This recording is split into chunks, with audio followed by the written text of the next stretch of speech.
Hey, if you're new to my channel, then consider liking and subscribing. It would really mean a lot to me, and honestly, it'd make my day. If you already did, thank you so much. Oh, and by the way, if you like listening to fan fiction, check out my other channel. The link's in the description. Kami Kami no Mi by Batdosh. Like many a story before, through the magical powers of fan fiction, Luffy has become a god. But this time, with the full-on powers of each and every god. OP Luffy. But not a Mary Sue/Gary Sue, I promise. Same dumb and dense Luffy like always. Prologue. God comes down to Earth 7 years ago. Fuchsia Village, Dawn Island. The Red Hairs pirates have taken to the pub within Fuchsia Village, taking the small village as a base of operations until further notice. Upon closer inspection, one could see a pair sitting directly at the back. This pair was one red-haired Shanks. A man with 3 scars across his left eye, some averagely loose brown pants, an untidy white shirt, and an overtly large black cloak shouldered over his back. While across from him was the young monkey D. Luffy, the very center of our story. "I'll be a great pirate. I have a punch like a pistol," Luffy exclaimed. The entire Red Hairs crew had a jolly laugh at that one. "Sure you do, Luffy. But you can't be a great pirate on just punches. You're much too young and you can't even swim," Shanks replied with a downward look from Luffy. "But I can learn to swim, and I'm 7 years old. That's definitely old, right?" Luffy questions. "No, it's not, it's quite young actually. Give it around 10 years before you even think of sailing off," Shanks retorted, causing Luffy to yet again look at the floor forlorn and depressed, as his situation was grave for him. Becoming a pirate this early in his life and thinking about it too much hurt his head way too much. So to rid his mind of such thoughts, Luffy looked around the bar, seeing all of Shanks' crewmates and thinking, "I'll definitely have a lot of nakama like Shanks." But as his head moved on, it found a treasure box directly to his left and brought his thinking to what might Shanks carry in a treasure box with him at all times, not even leaving it on the ship. But unfortunately for Luffy, that question would not be answered now because 1. It hurt his head too much to think about, and 2. A new visitor had arrived. "I see that the pirates have taken to the bar already," stated a large man with a goatee, black hair, and an X-shaped scar above his right eye. "You've gotta have some rum left, so give me all that you've got." "I'm sorry, but we're all out of rum. This man here bought all we had left," Makino, the barmaid, said, pointing at Shanks. "Hey, no big deal, Makino. I've only taken a sip, so if you want it you can have it, whoever you are," Shanks replied drunkenly. "Higuma, if you were wondering, but as if I'd take anything from a filthy pirate. In fact, why don't you and your crew get on your ship and leave, and never come back?" Higuma answered angrily, smashing the bottle of rum all over Shanks' nice white shirt, staining it a horrid orange. "But why is the rum gone?" Shanks questioned, not knowing in his drunken stupor it was knocked out of his hands. "Oh, ha ha ha ha, nothing I can do about it now." Finally noticing the spilled rum as Higuma leaves the bar angrily, "Sorry Makino, I'll clean it up later," Shanks said. "No, it's fine Shanks, I've got this," Makino replied. "Shanks, how could you let them do that to you? You could have easily kicked his butt." "No problem," Luffy angrily retorted. "And what would that have achieved, Luffy?" "I'll tell you, because we can't sit here for 3 days while you think." "Nothing Luffy, nothing. Take it from me, a guy like that wasn't even worth fighting. All he had for anyone was insults. He'd never be a real fight. Truth be told, you can't win everything with just your fists. It's something you'll have to get through your thick skull sometime, Luffy," Shanks answered, but Luffy was not satisfied, and all of Shanks' talk made Luffy have to thinking, and all this thinking made Luffy hungry and curious. This led to Luffy opening the treasure chest, which for half a millisecond he thought, why wasn't it locked, but the other was infatuated by the fact that the box was filled with food which Luffy loved with all his heart and more. So as the story's been told 1,000 times, Luffy grabbed the weirdly angelically sounded fruit this time and shoved it into his mouth, and stress ate it so hard it went down in one gulp. "Shit! What was that sound? Where did the fruit go?" "Luffy, you need to tell me," Shanks asked questioningly, looking everywhere and even shaking Luffy after hearing the sound. "I ate it, Shanks. It tasted like barf covered in dog shit." "Why would you even have a fruit like that, Shanks?" Luffy questioned, looking ready to barf. "Luffy, you idiot, that was a devil fruit. You'll never be able to swim. Ever," Shanks said. "What? Now I'll never be a pirate, stupid fruit." All it does is takes away your ability to swim, Luffy fumed. Well, not exactly, the devil fruits do also give you powers for your ability to be in water, but we didn't even know what that one was and we probably never will now, Shanks explained. Wow, wonder what my power is. Maybe it'll something cool like being able to shoot laser beams, or become an awesome cyborg. Pew, pew, pew, Luffy exclaimed. Actually no, Luffy, devil fruits don't work like that. There are actually 3 types of devil fruits: paramecia, zone, and logia. Paramecias change how your body works and differ. Luffy was already bored and couldn't listen to the rest of his lecture and instead vested to do like his future brother and take a short power nap. And that's how devil fruits work. Luffy! Luffy! Luffy! This final exclamation woke Luffy up from his short nap and vested his interest back onto Shanks. You weren't listening, were you? Not at all, Luffy replied. I'm gonna go back home. See you tomorrow, Shanks. Luffy, you can't do that. You don't even know what could happen. You could be made of plasma, for gosh sakes. I'm not reaching him, am I? Shanks questioned. Nope, everyone in the bar Unis only said. Days later. The bandits under control of Higuma came back to Small Village and had started to harass the people of the town yet again. But this time there was a boy, a lone boy fighting on his own turf, waiting for the bandits right in the town square, and he said, "Fight me, Higuma, I'm 10 times the man you'll ever be." The time after will not be described, as what Higuma did to Luffy should not be told to anyone anywhere for saying that or insulting Higuma in that way, and therefore has been censored, and we'll be moving on now. Shanks, you need to save Luffy. He tried to fight of Higuma in the town square and oh, it's not looking pretty, Makino stated. Right on my way, Shanks answered, rushing out of the bar to save their little buddy. I suggest you let Luffy go, Higuma, before you get yourself hurt, Shanks said, looking at Luffy's bloodied body covered in weight. What? Gold? Actually it seemed like the gold was the blood and it was dripping out of Luffy's body. So his devil fruit might have something to do with that, Shanks whispered. What are you going to do about it? You're just a filthy pirate who gets drunk all day, like you could even save a bottle of rum from being broken on your own head. Why don't you do as I suggested earlier and get out of this town and leave it to me, Higuma stated. I'm just here for the boy, Higuma, just leave and you won't have to get rough and tough with us now, will you? Shanks answered. I'm done with this, attack men and leave no survivors, Higuma scoffed as all his men ran toward Shanks' crew in a charge, but were suddenly bewildered as a strayed tumbleweed crossed their paths and they saw a figure of Usopp, Shanks' best gunner, in a Wild West pose, and for a while all was still. Until Usopp pulled out his musket in a quick draw and quickly shoots most of the men within a near instant, headshotting as many as possible but killing all of them in an easy shot, and then pulling the musket to his leap and let out low breath, separating all the smoke left from his gunshots from the gun. But where's Higuma? Shanks questioned. Leaving for the beach on a getaway vacation, I see, Usopp replied. Serves you right, brat. I mean, you almost got me killed today with all the racket you made. I'll never attack a pirate again, Higuma stated loudly, as all that Luffy could do was groan as all the golden blood in his was leaking out surely and slowly while also healing at an unprecedented rate.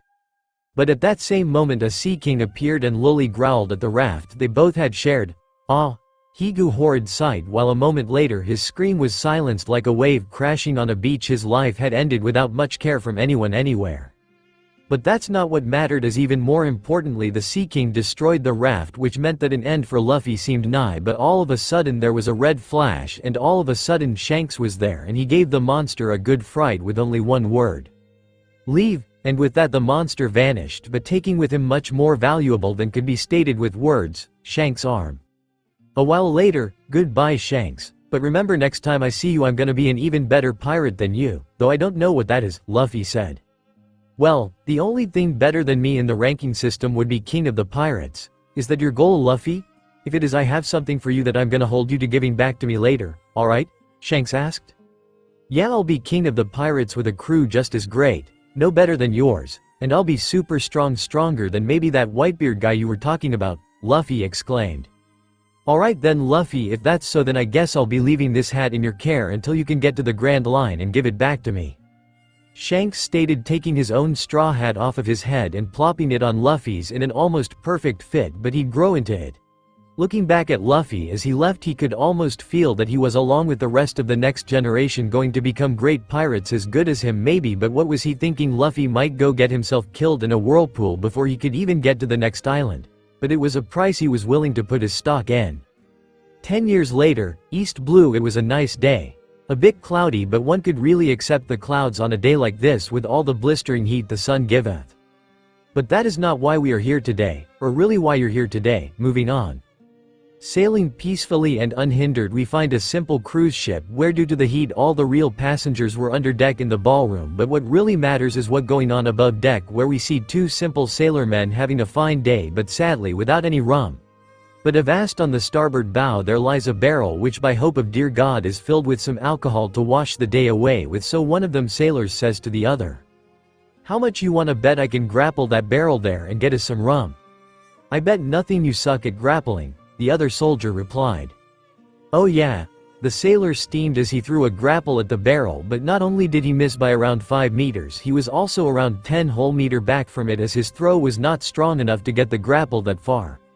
After this trifling failure, a loud voice came from the main mast with 4 words. "Wow, you suck, Jack.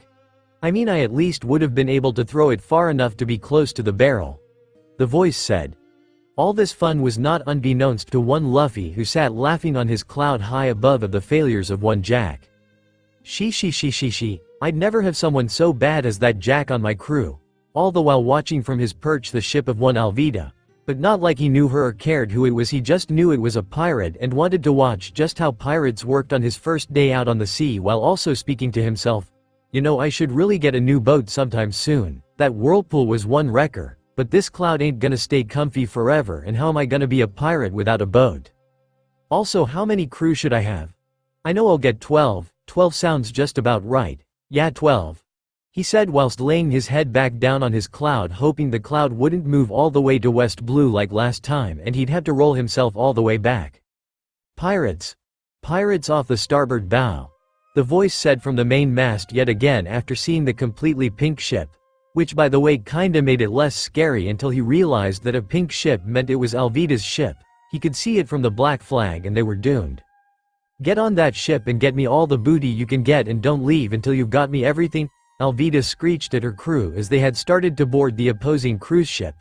"Especially you, Kobe, I better not see you on this ship again until you have a whole box of jewelry to enhance my great beauty," Alvida ordered, kicking Kobe all the way onto the other ship.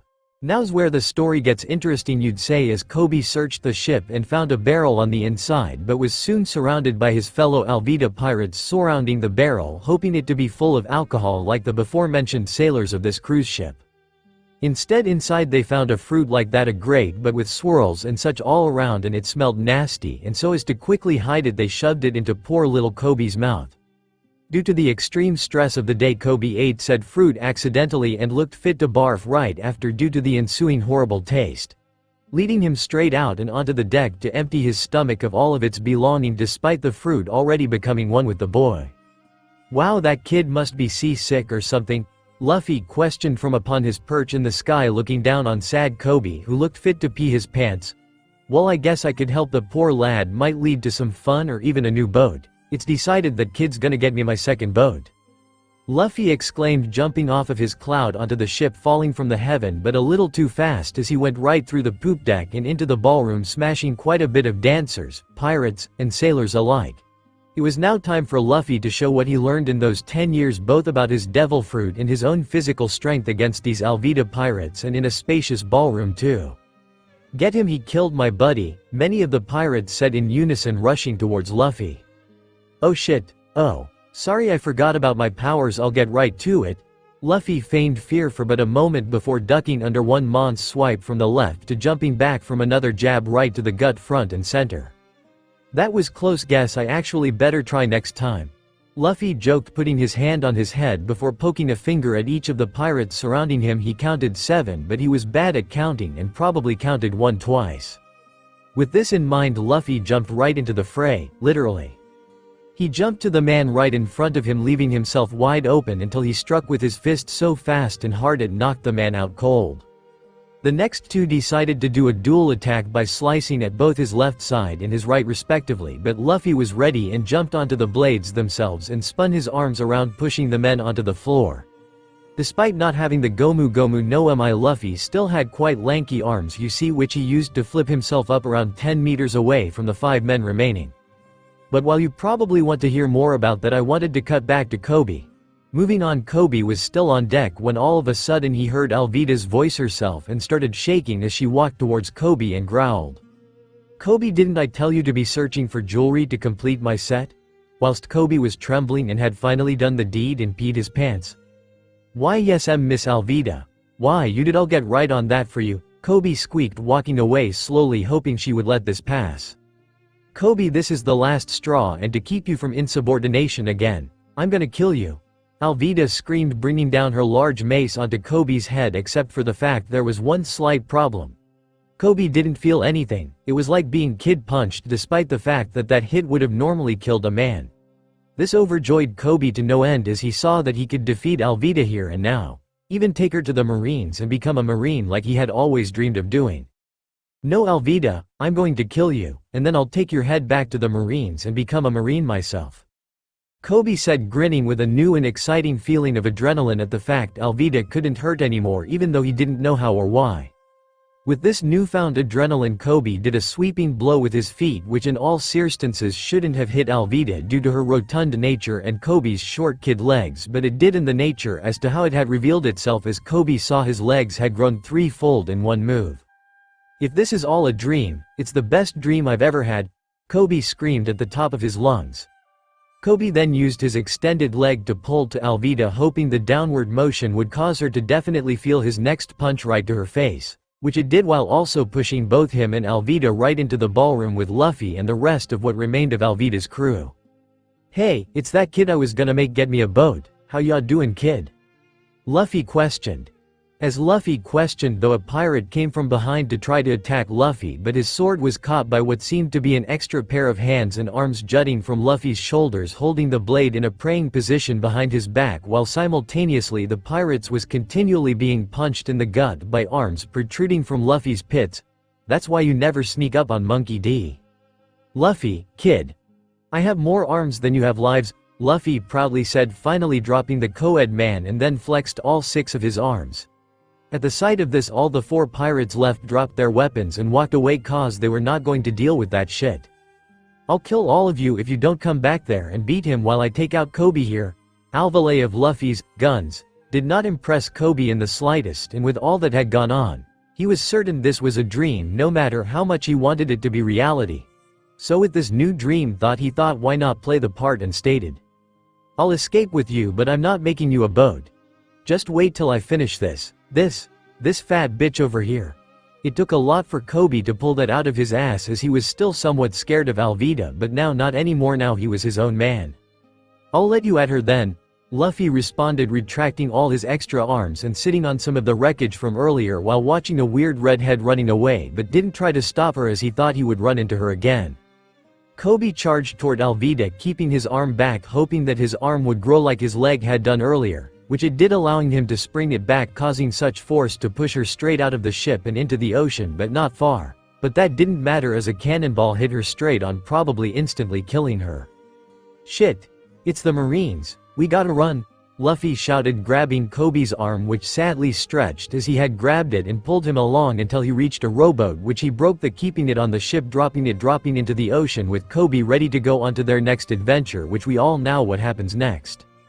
Hours later, finally docked at Shelltown. "Thank God we had favorable winds, otherwise with your poor navigation skills we would have been stuck at sea for days and we could have died," Kobe said. "But did we, Kobe? See, that's what's important. Now on to bigger questions. Wanna join my crew?" Luffy asked, passing by a stall and giving the man a coin for the apple he took from the stall, which wasn't bad in any way to Luffy's tastes, if you were wondering. "For the last time, no, Luffy. I don't want to join your crew, I want to be a Marine and hunt pirates like Alvida," Kobe answered while walking up the road with Luffy and hopefully to the Marine base so he could join before this dream ended. "Aw, this is such a great dream, isn't it, Luffy?" Kobe finally questioned to himself, except for the fact that a literal second later he was pinched right on his arm by one notorious pirate. "Luffy, Would ya do that for Luffy? To prove this isn't a dream, you know people say pinch me I'm dreaming, but you weren't, so I pinched you, Luffy answered. You're a real Homo sapiens Neanderthales, aren't you? Kobe asked. Kobe, stop you using make-up words and start speaking English again. Luffy replied, finally getting to the marine base door with Kobe. You know, I do actually have another question for you, Kobe, and it has nothing to do with you joining my crew. Would you like to trade devil fruits? Luffy asked. What are you talking about, Luffy? I don't have devil fruit, Kobe replied. Yeah you do, it's the thing that allows you to stretch your body. Kinda like how mine allows me to grow extra arms, or well, that's just getting off point, but yeah you do, Kobe, Luffy responded. Was it the fruit I ate today in the barrel? Will they allow me to become a marine? How will they kill me? Where could I run to? Kobe anxiously questioned. Mister, I don't think the Marines would kill you even if you do have devil fruit. I mean, they haven't even killed Zoro and he's being held here for at least a month, a little girl said as she got close to our little crew before starting to scale the wall. As she tried scaling it, Luffy helped her up and even watched as she ran across the field to the man tied to a pole in the center of the field, which kinda looked like a shooting range. Upon closer inspection, this man was seen to have green hair, but at the current moment had a bandana over the most of his head. He also wore a dirtied white shirt and some pretty average pants. But most impressive was his expansively large green belt. Like wow, that thing was made to carry some swordsman. The little girl ran up to him and opened up a cloth she was holding, which held some average looking rice balls that she fed to Zoro slowly so as he could swallow all of them. Hey Kobe, I've got a good idea, Luffy whispered into Kobe's ear. Well, what is it, Luffy? Kobe questioned. Okay, so plan is I want that man on my crew, simple as that. I don't care what you say about him, I want him and I always get what I want, Luffy said. You didn't get me, Kobe replied, but softly so as to not disturb Luffy or anger him. What was that? Never mind, so to do it I'm gonna beat you up near his post while we run away, and you're gonna stay there, and when they ask you what happened you're gonna say to them I tried my best to stop them but they get away. I'd like to join the Marines so that I can get stronger and someday catch them, Luffy said, getting ready for the plan. You know, that actually might work, Luffy. Let's do it on 3, 2, 1. Go, Kobe said softly but loud enough for Luffy to hear. The pair jumped over the fence and were finally face to face with Zoro himself. Hi, I'm Monkey D. Luffy and I want you for my pirate crew, Luffy stated. No, 'twas all that Zoro had to say, but, well, guess I'm gonna have to be more stern. You will join my crew, Roronoa, Zoro, Luffy said with the voice of 1,000 cracks of thunder. Yes, was all he seemed to be able to pour out this time. Yay, I got my first crewmate, just wait, I'll get you untied and everything in just a bit. I'm gonna need my swords first. They're in the marine base, Zoro finally softly and sorely retorted. I'm on it, be right back, Zoro, Luffy said as he walked straight to the base in the most happy and gleeful manner. You wouldn't believe Luffy had pulled a stunt like that at all. Going onward towards the marine base, he couldn't seem to find a door, so he instead chose to cause a small earthquake to open up a way into the base so that he could get to the swords, though he still did not know where the swords might be. At this thought, Luffy searched every room until he found a completely pink room with a sign saying my room. Upon entering the door to this room, he found 3 swords, each finely crafted, but he had seen better. And with the swords in tow, he jumped straight out the window and next to Zoro, to which he happily said, I found your swords, now you'll join me, right? With the largest smile a man could have. And it turns out THST Kobe had already untied him, so they were all ready to set sail except for one small thing. Daddy, the prisoner is escaping, one purple-suited Helmeppo screeched at the top of his lungs, straight up to the top of the base and straight to Captain Morgan's ears. At this such noise, he himself jumped off the top of the base and asked, Now where do you think you're going, you 3? Kobe was now utterly scared shitless while Zoro and Luffy prepared to have some fun with their new prey. Wanna take axe hand together? Luffy questioned. Let's, was all Zoro replied as he started putting his third sword within his mouth, readying for the ensuing battle to come, as Luffy had already charged ahead. Luffy thought it might be fun to see if he could become a great swordsman like Zoro, so he summoned his own blade, the Kusanagi, to use in battle. Luffy started with an upward strike, but in horrible position like any untrained swordsman, and while his blade seemed to strike hard and true, it did little but cut the captain's coat and leave him open to a sweeping blow from the captain as Zoro started to come after Morgan as well. Once Zoro seemed close enough to himself, Morgan went for a downward strike with his axe hand, only to be caught by only a single of Zoro's blade, his left to be exact, and to any who thought Morgan might be a challenge, he was taken down in a singular strike to the ribs done from the flat edge of Zoro's right-handed blade, felling Morgan but not killing him. "Guess I'm not as good at swords as you are, Zoro, am I?" Luffy asked, getting up from the dirt a small while away from the backhanded push. "Shouldn't that hit break your ribs?" Zoro inquired. "I heal fast as long as I have meat," Luffy replied with 2 thumbs up. "Now we'll have to beat OK like he fought us too, and then we can leave." With this one statement, Zoro slashed all over Kobe but did not make so that he would die, but the stress might have well put him in a coma for at least a week, while Luffy had already started to jump the wall, knowing that all the soldiers at this compound would be grateful for Zoro's beatdown on the captain. Chapter 2. Even God Hates Clowns. On a boat, East Blue. Last time on our adventures, our 2 men had escaped from Shell City but needed a new place to go, as their ultimate plan was to get to the Grand Line, the place where all the great pirates are and where the true adventure begins. While yes, this definitely motivated the captain, our new swordsman was not so motivated by this idea himself, constantly questioning why he was here on this boat with this boy and continually answering himself with the same thought that this boy could go from 1 to 100 real quick, but at the same time showed little to no combat prowess, even being beaten back near 15 meters by axe hand Morgan in Shell Town, and this really scared Zoro, thinking that his captain seemed so weak and frail. But oh, was he wrong, as all Luffy was thinking about was the fact that his first crewmate was not a musician like he had wanted, but instead a simple swordsman, whom he didn't even know how skilled he was. But the act with Morgan definitely made him think twice about how weak his new crewmate was. "So, what's the plan from here on out, Cap?" Zoro questioned. "Simple, we're gonna get a crew and sail to the Grand Line. Oh, and you can call me Luffy, by the way," Luffy answered. "And how are we gonna do that, I mean Luffy?" Zoro questioned further. "Like, that's the big idea, but how are we gonna get to it?" "Think baby steps for me," Zoro explained. "Well, I hadn't thought about that, but we'll probably get to this next island sometime soon, maybe meet a new crewmate. Hopefully it's a musician like I wanted, and keep going to the Grand Line," Luffy kind of answered. "Wait, how do you know we're getting close to another island?" "Oh, and you can call me Zoro," Zoro asked.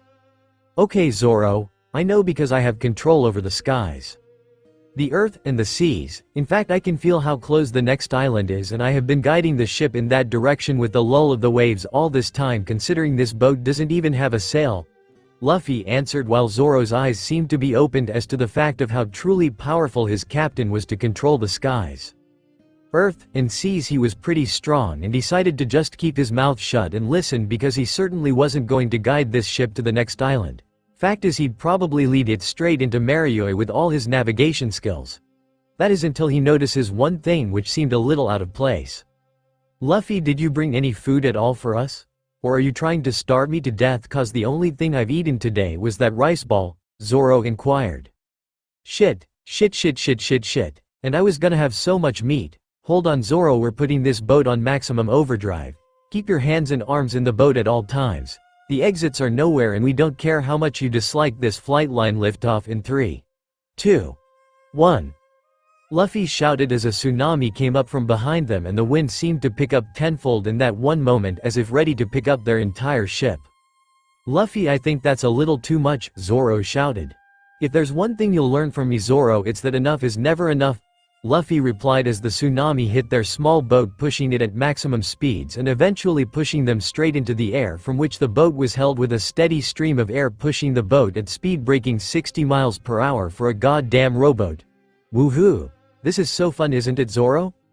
"No, this is not what I would define as fun," Zoro retorted, but it could barely be heard due to the G-force as well as the wind whipping right through their hair as if they were dogs looking out car door window. But with such speeds on such low-quality items comes an even bigger price than those overpriced low-quality items. They tear apart, and this one especially so, and quickly too, for almost as soon as the boat was there it wasn't as first nails came out. Then wood ripped away, and finally all that was left was 2 men looking as if they were flying through the sky right before their 2 bodies crashed into a building, and then the next one, and the next one, and the oh, you get it. Just imagine the destruction a buggy ball usually makes. Just have these 2 making purely due to walls not being able to take that much force. I will never do that again as long as I live, Luffy, Zoro stated. Okay Zoro, while you take a nap I'm gonna go search around the city see if there's anything interesting, Luffy said, getting out of the rubble and starting around the town hoping to find something interesting. While Luffy walked through the town in such a swagger manner arrogant as the dumb young man was, Buggy the Clown had much bigger questions to answer about how nearly 5 buildings just crumbled without the use of any buggy balls or his direct action and no viable proof as to what could have destroyed them. So as to not scare his crew to an extreme he sent extra crewmen, some of his best too, to search the area along with the men already sent to find the girl to slight their fears in hopes of telling them nothing really happened and it was just some leftover granados, at least he hoped so. But while Buggy was sending men, a certain Ginger had seemingly gained interest in the newly destroyed buildings over that region of the town as well. I mean, it's not every day that buildings just break down into pieces. At least not in East Blue, it's not. So using her thief skills which she had gained over such a long time, she crept over to the wrecked site and searched through it hoping to find maybe some valuables that got loose out of the house, cause I mean what are the people gonna care more about that one diamond ring or their entire house, Nami deduced. But as she came across a particularly interesting diamond necklace in the wreckage, she was unfortunately spotted by around 8 of Buggy's crewmen this time instead of the usually 3. And as Nami knew she was not a fighter, especially against men with weirdly disturbing circus-themed weapons, she deduced yet again it was time to run, for it was elementary, my dear Watson. 8 to 1 is not very good odds. As Nami kept running she ran past a young man in a red vest, some pants, shorts, and a straw hat that just completed that look that he had, though she could not describe the look and he'd do well enough for now. If have any complaints with our customer service, please take it up with my manager right here, but remember we don't take receipts or gift exchanges on any or all items. Nami shouted, running away while also pointing at our good friend Luffy and then hiding away in the rubble. Wait a second, Luffy started. If that's her boss then get him. And he's probably also the person who destroyed those buildings earlier trying to scare us and everything. The self-asserted leader of this small band of Buggy's crew stated. At this the rest of the crew rallied behind this one man raising the swords in the air before thinking through in their head how they were going to slice this man apart for what Nami had done to their captain. All the men charged at once toward Luffy, believing they could surround him and all do sideways slashes from all sides, leaving no way of escape. But this was all for naught as Luffy had dropped down to the ground as quick as he could. Even he wasn't stupid enough to test 8 different weapons all coming at him. The moment all of the men found out Luffy was on the ground they all went for downward strikes, but yet again Luffy rolled away, having not even a single hit land upon him. Now that you've all had your fun let me have mine, Luffy answered, and in a quick motion Luffy seemed to look like he was powering up like in one of those fighter mangas, but as he kept powering up nothing seemed to happen until a stray bolt of lightning came down from the clouds above, only to be grabbed by Luffy and to then take the form of a bolt, a thunderbolt to be exact. Let's play ball, Luffy shouted, seemingly getting into position to throw the bolt like a football, at which all of Buggy's men ran to hide in the rubbleuped one, not knowing what to think and wanting to actually play ball. This was to this man's unfortunate doom, as an entire second later his body had become so singed it was blacker than the midnight sky, despite the fact he seemed to have survived the incident. But let it be said that lightning does not strike the same place twice, for within 2/3 moments lightning had struck him dead upon the ground. The only hope left for him was that of the ability that Ash could still go to clown heaven. How could you do that? You just killed our friend. You can't just do that, the Buggy Clown screamed. I just did. In fact I'd say he was properly SMISMISME, Luffy tried. Smote, Nami interjected. You were nowhere near the right answer, kid. Hey, you called me your boss, why'd you do that? Luffy asked. Wait, you don't realize, I swindled you. I caught you when your guard was down and tricked you, Nami answered. That's mean, you shouldn't do it again, but I guess if you're a pirate that'd be alright, Luffy stated. Wait, you tricked us into battling this man which caused one of our men to die. Well, you're getting it, lady. The Buggy pirates asked, preparing for another battle, but this time with a different opponent. But that was all for naught. All Luffy decided to continue fighting, saying, I thought we were fighting, that means you fight with me, all 5 of you, Luffy stated. There's 7, Nami corrected. But it didn't matter to Luffy as he jumped right into the fray of things by quickly setting himself on fire. While I would not suggest doing this at home, Luffy is nearly immortal so it's fine, but remember you are not Luffy. Now that we have that cleared up, Luffy started running straight toward who seemed to be the self-asserted leader and attempted to punch him. Luffy's punch, you could say, fared well, as not only did it prove just how powerful he was by punching the man into the nearby building, his fiery punch melted through the man's blade, which he thought could protect him from the fury of a man denied his rightful fight. Of the remaining 6, now one holding a barbed mace thought he might have a chance by lighting his own wooden mace on fire and hitting Luffy with it, as the fire did seem to be affecting Luffy, having it melt his body slowly. So the man chose to aim for a leg, hoping to break it as well as light his own mace on fire. This failed horribly, as Luffy did a roundhouse right to the man's chest, burning his nice clown clothes and forcing him to have to run to the sea. With only 6 left, Luffy decided to set the fire set on his own body out to fight the rest. I mean, where's the fun in fighting if the fighters won't fight back? I set myself off, so you can fight me back now, K. Luffy asked them, but his nearly melted off face looked as if he had become Two-Face, but with both dyes having started to melt off, as well as having parts of his skull showing along with much of his ribs through his somehow still intact shirt. Turns out putting yourself on fire is an excellent way to burn through fat.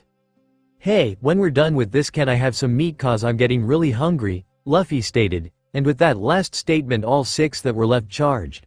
I mean, that was their food, they weren't just gonna let some prick who lights himself on fire get all of their meat. Due to the calling of the meat which all 6 had felt, they almost all became 10 times more coordinated, as all of them moved in tandem to attack Luffy, but one had slid onto his knees to do an downward attack on Luffy, while 2 other went for rib level slashes like before but expected him to dodge, while the last 2 did jump strikes onto his shoulders, meaning to cut off his escape with a combo. But none of this worked because all of them had hit Luffy exactly as they had planned, but something wasn't right, as some of them still used maces which would have easily broken any limb they attack, but instead this, oh. Guess I wasn't fast enough to dodge those hits all. Try better, as Luffy grinned wildly before the scariest thing to ever happen to them happened, as Luffy seemed to regrow his scarred and singed skin instantaneously before the crew's eyes, and there was no doubt that none of their attacks had done anything to him, anything at all, and almost all questions about his lack of trying were answered in that singular moment, and all the 6 men thought as their final thoughts were, fuck, as Luffy rushed towards them and easily knocked them out one by one. They had not even tried to fight back at that point. It had really just been a useless game for this kid, and he was having all the fun in the world. Well, that was the creepiest thing I've ever seen, but I think I could still have some use for you, Nami said. Oh, are we gonna play a game? Luffy asked. No, we're gonna steal everything the buggy pirates have and then leave this island, Name answered. Well, that doesn't seem like as much fun, but I guess I could help, sure. Luffy agreed, all the while Nami thought, thank God I'll get even more gold and then I'll get to escape while he stays here with all these pirates and they can do whatever they want to him. And with that, Nami tied up Luffy to be taken to Buggy all the way across town in his Orangetown base. Buggy, I brought my boss and your map back. With this I hope I can join your crew, Nami asked. Wait, you have a boss? Buggy asked. No, I mean I had a boss and I want a new one, Nami corrected herself. Well then, welcome aboard, Nami, to the Buggy Pirates. Buggy answered, showing her the buffet course he had planned while telling 2 men to take Luffy into a cell to be kept in until later.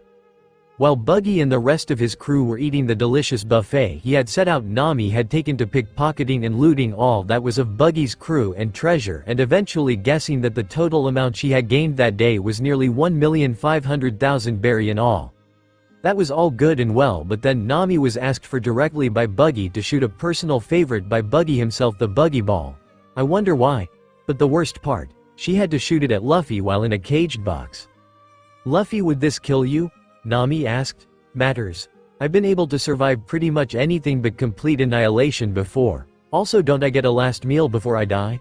Luffy questioned. How do you even know that word, and how would you know about that? Nami inquired. Well, my Gramps said it a lot, and the other one. I know all that there is to know about getting to eat meat. Luffy answered. No, you do not get to have a last meal. Buggy answered for Nami. Now get it over with. Oh, and Mr. Luffy. This buggy is certainly patented to dematerialize all in its path for 200 yards last time I checked.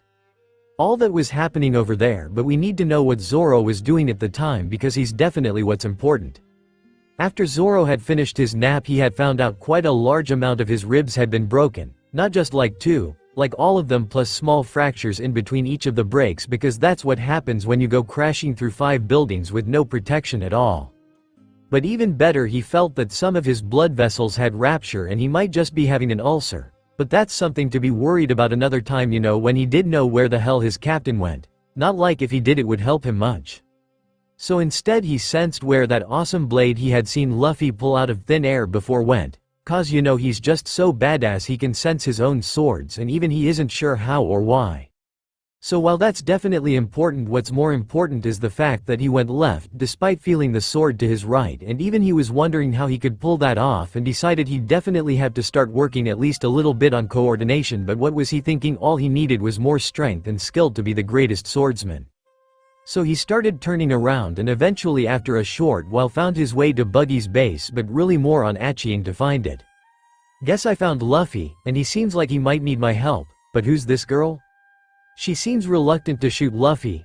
Zoro queried, which Nami was. I mean, she'd stolen all of a man's life savings, causing him to become homeless before and probably die from the winter coming soon, but she'd never physically killed someone before, no matter how horrible. And Luffy was really his own kind of special that she'd never seen before, so she couldn't really kill him, could she? Well, it's a good thing she'd never have to answer that question, because soon Zoro, the pirate hunter, appeared, but he did not do anything at all. She thought he might for a pirate hunter by going straight to the cannon, lifting it the other way around to be pointed at Buggy's crew before saying, "You're either with us or you're against us," directly to Nami as Hit lit the flame to the cannon and started carrying the cage away from the destruction that was about to occur. In all that craziness, Nami mentally thought, well, let's just end my suffering already, I'm going with Zoro. And all was good, as most of Buggy's crew had become instantly dematerialized just as Buggy had said, but fortunately some had gotten away, but only some. Well, what's the plan now, Zoro? Nami asked, visibly tired. Well, a good idea might be to get Luffy out of this cage, but honestly I don't know if I can get him out. And why would I waste my swords to break stone? Zoro answered. Say, Nami, why did I agree to this plan again? Luffy questioned. Because you thought it sounded fun. That's literally all it took to make you want to do it, Nami retorted. Well, if that's all you wanted to know, I suggest you shut up so I can keep moving this cage till it gets to a safer location. Zoro stated before being ran into by a small dog who yipped at them repeatedly, and all they could wonder was why. That was until a man came upon the three, claiming them no harm, to explain the situation to them. Well, y'all see, the only reason that dog's yipping at you is because you're kind of in its territory, which is all this area near the pet store and within the pet store. Oh, and I guess you might want to know me. I'm Boodles, the town mayor. Boodles explained. Yeah, don't care, move it on, we gotta get to safety like right now, Nami interjected. Well, I know where a Boodles had started before being cut off by a lion coming out of nowhere, jumped all three of them and destroying Luffy's cage, allowing Luffy out. Unfortunately, this caused the dog, Boodles, and Nami to run away, while Zoro just stood there almost looking glad because he didn't have to carry the cage everywhere. But of course that joy didn't last, as the lion launched a paw directly at Zoro, which he didn't even care to dodge, which led to a great collision with a building. In fact, it was a certain pet store we had just learned about. Great job, Zoro, great job. Stop, sit down, and be calm, were all that Luffy said directly to the lion. And to which the lion instantly did. Not afraid of Luffy just acknowledging him. It was as easy as that. No, are you alright, Richie? Don't tell me the man scared you, did he? The man atop the lion asked. Moji, he is alright. I have not hurt him, plus why would I hurt such an adorable kitty? Like, what was it?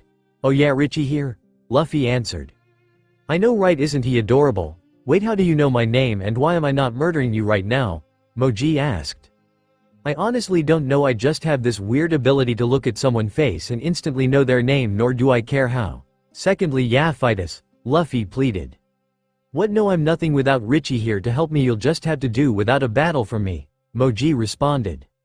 Well, that's good, one less baddie to worry about now. How many are left other than you, Moji, is it? Zoro inquired, getting out of the rubble that was the former pet store. I'd never tell you. I mean, I'm so much better than Kabaji, who also survived HMMPH, Moji answered. Well, that singles it down to you, this Kabaji, and most likely your captain. Am I missing anyone? Nami asked. How do you guess all the survivors? Moji questioned. Honestly, I'm surrounded by complete and utter idiots, Nami screamed. Now then, guess it's time to go fight Buggy and get off this island, isn't Zoro, Nami? Luffy asked. Hey, I'm not with you, Nami shouted. Yeah, you are. I've decided you're gonna be our navigator. Luffy smiled back at her while walking to where he presumed Buggy to be. How do you know I'd be navigator? Nami inquired. Well, the first thing you stole wasn't a golden necklace, was it? Luffy answered for her. Maybe you're not such a imbecile after all, Luffy, Nami pondered. What does imbecile mean, Nami? Luffy asked. I take it back, I take it all back.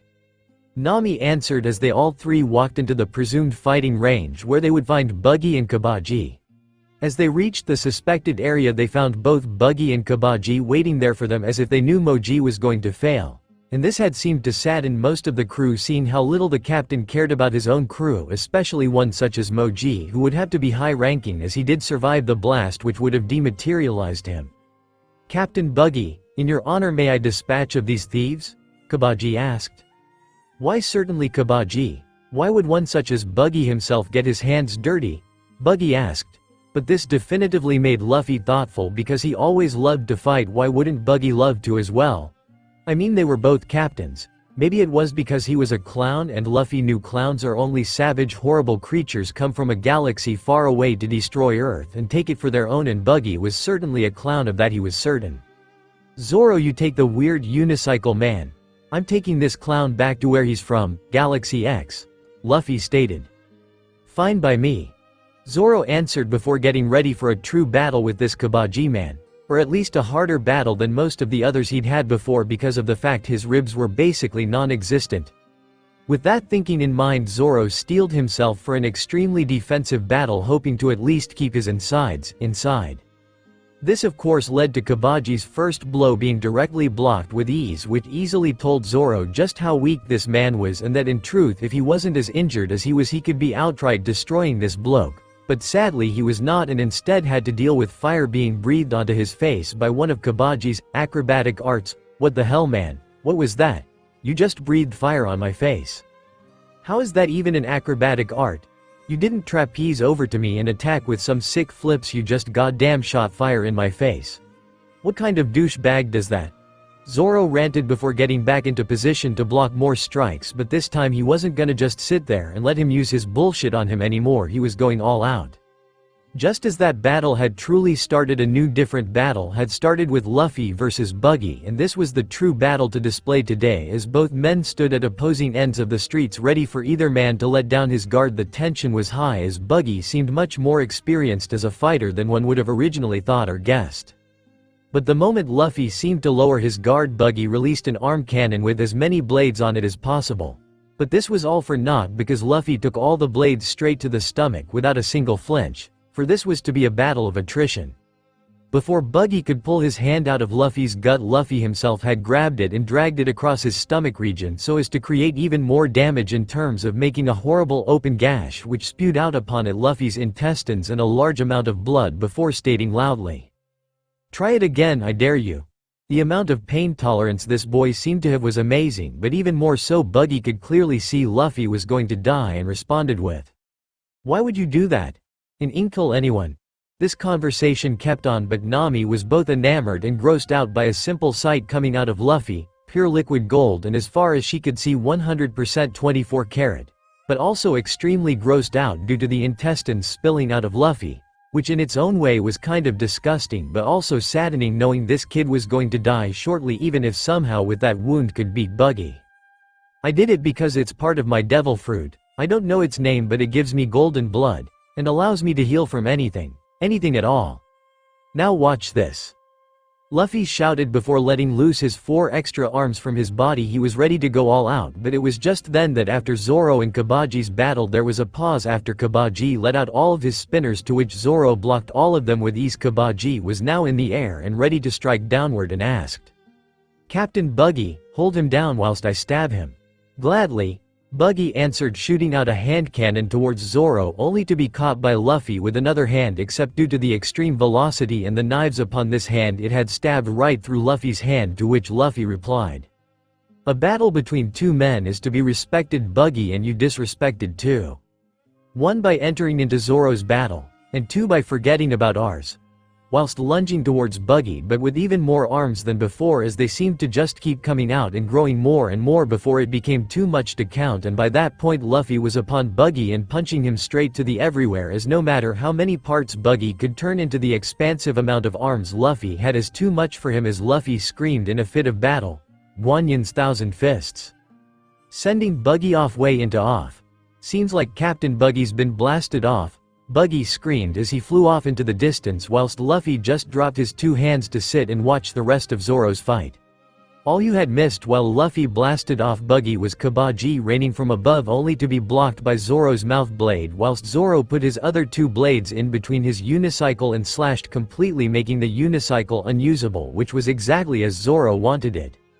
"Now you'll have to fight me like a real swordsman, not some phony on a unicycle," Zoro flatly stated, but the answer he got was unexpected, as instead of getting ready for a real battle, Kabaji saw the blasting of his captain and felt doom was imminent and instead chose to turn tail and run, and Zoro had surprise waiting for him, Onigiri, slashing all swords and cutting through Kabaji.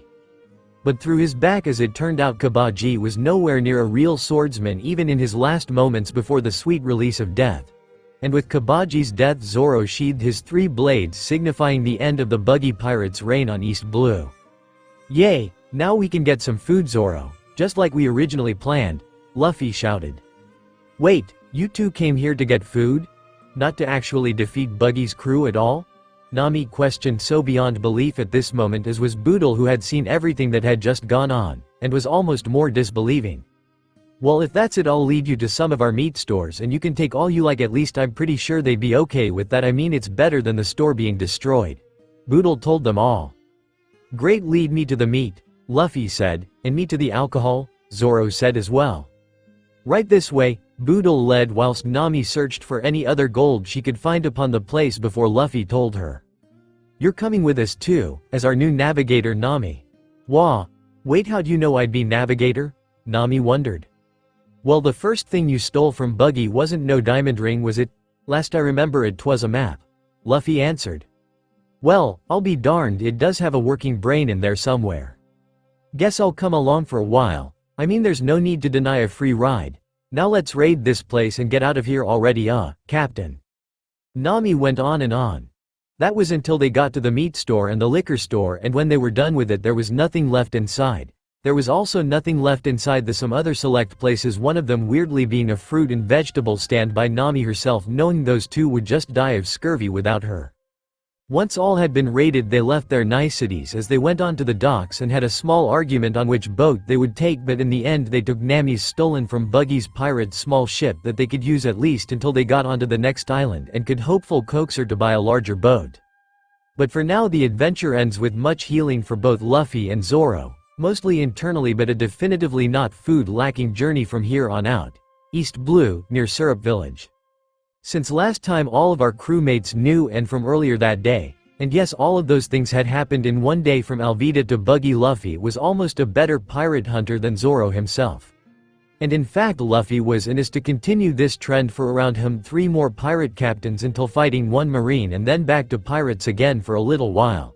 Then a god, but that's going a little too far forward. Let's take a few steps back and see how their conversations are going. "Are you two fully healed now, or do we need to wait another week for you to heal?" Nami asked. "I'm fine, my ribs have healed and the blood has clotted enough, I should be able to fight," Zoro answered. "I'm all healed too, Nami," Luffy exclaimed.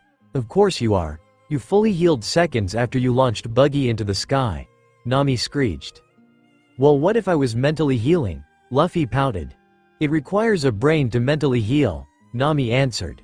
"That's mean, Nami," Luffy stated. "Get used to it," Nami replied as they had finally gotten close to the island with seemingly huge cliffsides protecting the island and would definitely provide useful in ensuing battles, but not that Luffy cared at all.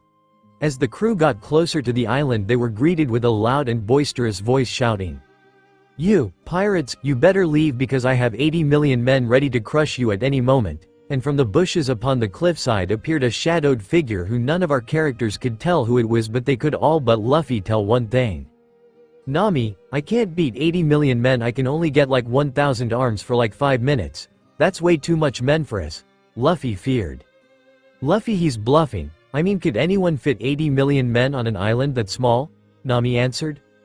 Well, he could have them camped underground, Zoro answered. You're not helping Zoro, we need to dock and now is not the time, Nami grumbled. Ah, what are you talking about? I definitely have 80 million men. I give up, I lied to you. The boy shouted back, coming into the light and finally showing his face to our crewmates. Oh, hey Usopp, we'd like to come on the island. Don't worry, we're not here to pillage it, we're here to come buy a boat, right Nami? Luffy explained. Wait, how did you know my name? You shouldn't know that you're just a pirate, Usopp shouted. I honestly don't know myself, it's kinda just that whenever I see someone's face I'm like, oh, it's that person, you know what I'm saying? Luffy asked. No, all three, Nami, Zoro, and Usopp replied, becoming more confused with this idea as time passed. But this thought process did not last long, as soon Luffy was docking the small boat they had and tying it to the dock horribly wrong, to which both Zoro and Nami had to put their minds together on how to fix the weird knot Luffy had made, as it certainly kept the boat onto the dock but it would make it so the boat could never leave. That was until Zoro simply cut it off so as to not waste time, as Luffy seemed to be ready to raid the Syrup Village restaurant. Whilst they were walking, it was a godsend that Usopp decided to pay for their food at the restaurant, as to which they were going to probably go put out of business thanks to Luffy. Once the crew and the future crewmate Usopp were seated and had ordered, the real conversation started. So Usopp, any idea where we might gain a ship for my crewmates? Nami asked. But Nami, you're only temporary, you won't always be with us, you know, Zoro spoke. Not the point, now where might we gain a boat, Usopp? Nami asked. I've no idea, but if you were to get one, think you might want to add me. I always wanted to be a great sea warrior like my father before me, Usopp admirably told. Who was your father, Usopp? Luffy asked, genuinely interested in Usopp at the moment. His name was Yasopp and he sails the seas even today, I'm told. Usopp sighed, thinking of how cool his dad might be if he ever met him. I met your dad, Luffy said. What? Usopp screeched. Yasopp is one of Red Hair's Shanks' crew. He's his gunner. I remember the day he saved me. His pistol skills were like none I had ever seen. It was almost like he never took the gun out on all those bandits. His shots were so right and true, even as fast as all those shots were. It was amazing in truth. Luffy reminisced his days back of Fushia. Wow, I never knew my dad was so awesome. Maybe that's why I have such a good shot, Usopp thought to himself, now truly wishing more than ever that he could see his dad, but thinking even more to be able to show his dad his amazing sharpshooting skills which he'd have to gain in that time. Back to topic Afro. Where do we get a ship then? Nami repeated, tapping him on the shoulder, scaring him out of his trance. Like I said before, there are no ships to gain here, Usopp states before realizing Zoro had pointed a finger at his, or at least who he wished was his girlfriend's house, Kaya's mansion. Well, she's rich, but she certainly ain't got a ship for you, Usopp stated. That's okay, we'll just commission one from her and pay her back later, Luffy said. With what? Nami asked. Certainly not with my berries. No, we'll do some nice stuff for her and she'll want to pay us back for us, don't ya know, Nami? Luffy asked. Oh my god, you are a righteous idiot, no one would ever do that for us, we're goddamn pirates. And would you look at Zoro? Nami screamed at the pair of men, with her not noticing the fact that Usopp had slipped away to go see Kaya. That was until she did and knew where he went from his look from talking about the rich lady and knew to just go straight to her mansion. The boys would follow short behind. Syrup Village, Kaya's mansion. So one time I was fighting this god and for the first time ever I got out a gun and shot him with a bullet and it killed him. Usopp lied, especially since it was much more detailed in truth, but he didn't have time to tell the full story. But either way it seemed to cheer the sick girl much more than some of his other stories, cause he wasn't doing the usual. Oh come on Usopp, you've got much better stories than that. Or make up a new one to tell me about your adventures, Kaya asked. What? You think I make these up? Surely not, I tell nothing but the truth. Usopp lied yet again, and seeing Kaya's beautiful smile yet again, it was all he needed to keep going every day. Ah well, if I must, I'll tell you of my own new adventure of today. Today I met some pirates. All from different places, some even hailed from lands owned by fishmen.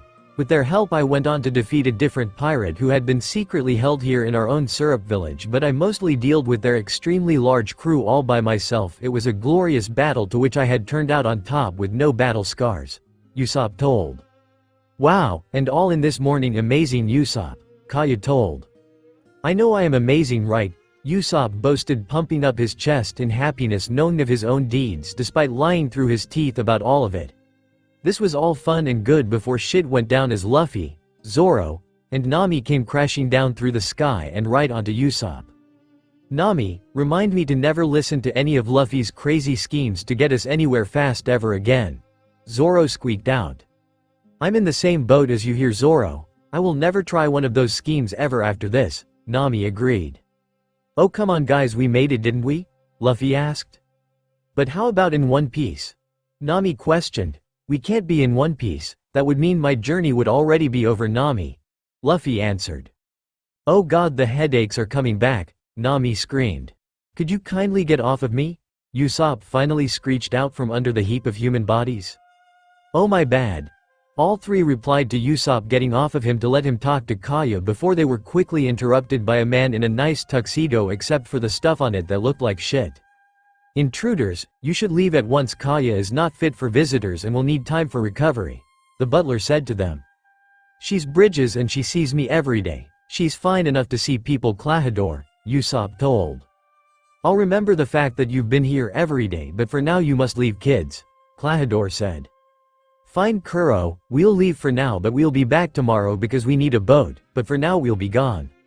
Luffy stated, walking off the premise of the mansion with three people following him outside, all waiting for tomorrow when they would see about getting a new ship and continuing their great adventures, but also needing some rest from the excitement of the day. At least Usopp needed to rest, too bad he wouldn't get any. All the while Kaya thought, Kuro, where have I heard that? Oh shit, but Klahadore couldn't. But then again, yep, Kaya was gonna plan for an attack on her life, and as for now needed to go see Mary to plan for this so-called attack coming. Syrup Village. Outskirts. Shit. That one boy in my entire cover is blown. I'll kill him and I'll kill all of his small band of friends. I can't let something like this complicate all of my well-worked plans to go to waste simply because a teenage boy said my name with an extreme certainty that it seemed like he knew me. Fuck. Kuro rambled on. Django, we have to move the assassination. We can't wait any longer, it's going on today, no longer than this. I want my men on these shores in 2 hours, no later, and if you are a second late, we all know what will happen. I need you, Django, but once you become useless to me, you're dead. Yes sir, Kuro. I will have the men here as fast as possible, there will be no delays, I assure you. Django replied, scared shitless knowing his fate to be, but even he couldn't escape from the notorious Captain Kuro. Yep, Django was fucked no matter what option he chose. It was a complete lose-lose situation. There was no winning for this hypnotist. Lucky for everyone else, both Luffy and Usopp had heard as they had come to the cliffside earlier, trying to find time to talk more about Usopp before being rudely interrupted by some much wanted and needed information that would lead to the death of Kuro. Later that day, 2 hours ago, our protagonist learned of an assassination attempt on Kaya's life and decided to help out, so they first went back to the crew to discuss what to do next and figured that the Black Cat Pirates crew would most likely, if they were smart, come from the south, especially if they needed to get here in as little time as possible. 2 hours, Kuro had said, but just to make sure they had said that Luffy would protect the north as well as Nami's precious treasure whilst they dealt with the Black Cat Pirates. Nami, Zoro, and Usopp should definitely be enough, right?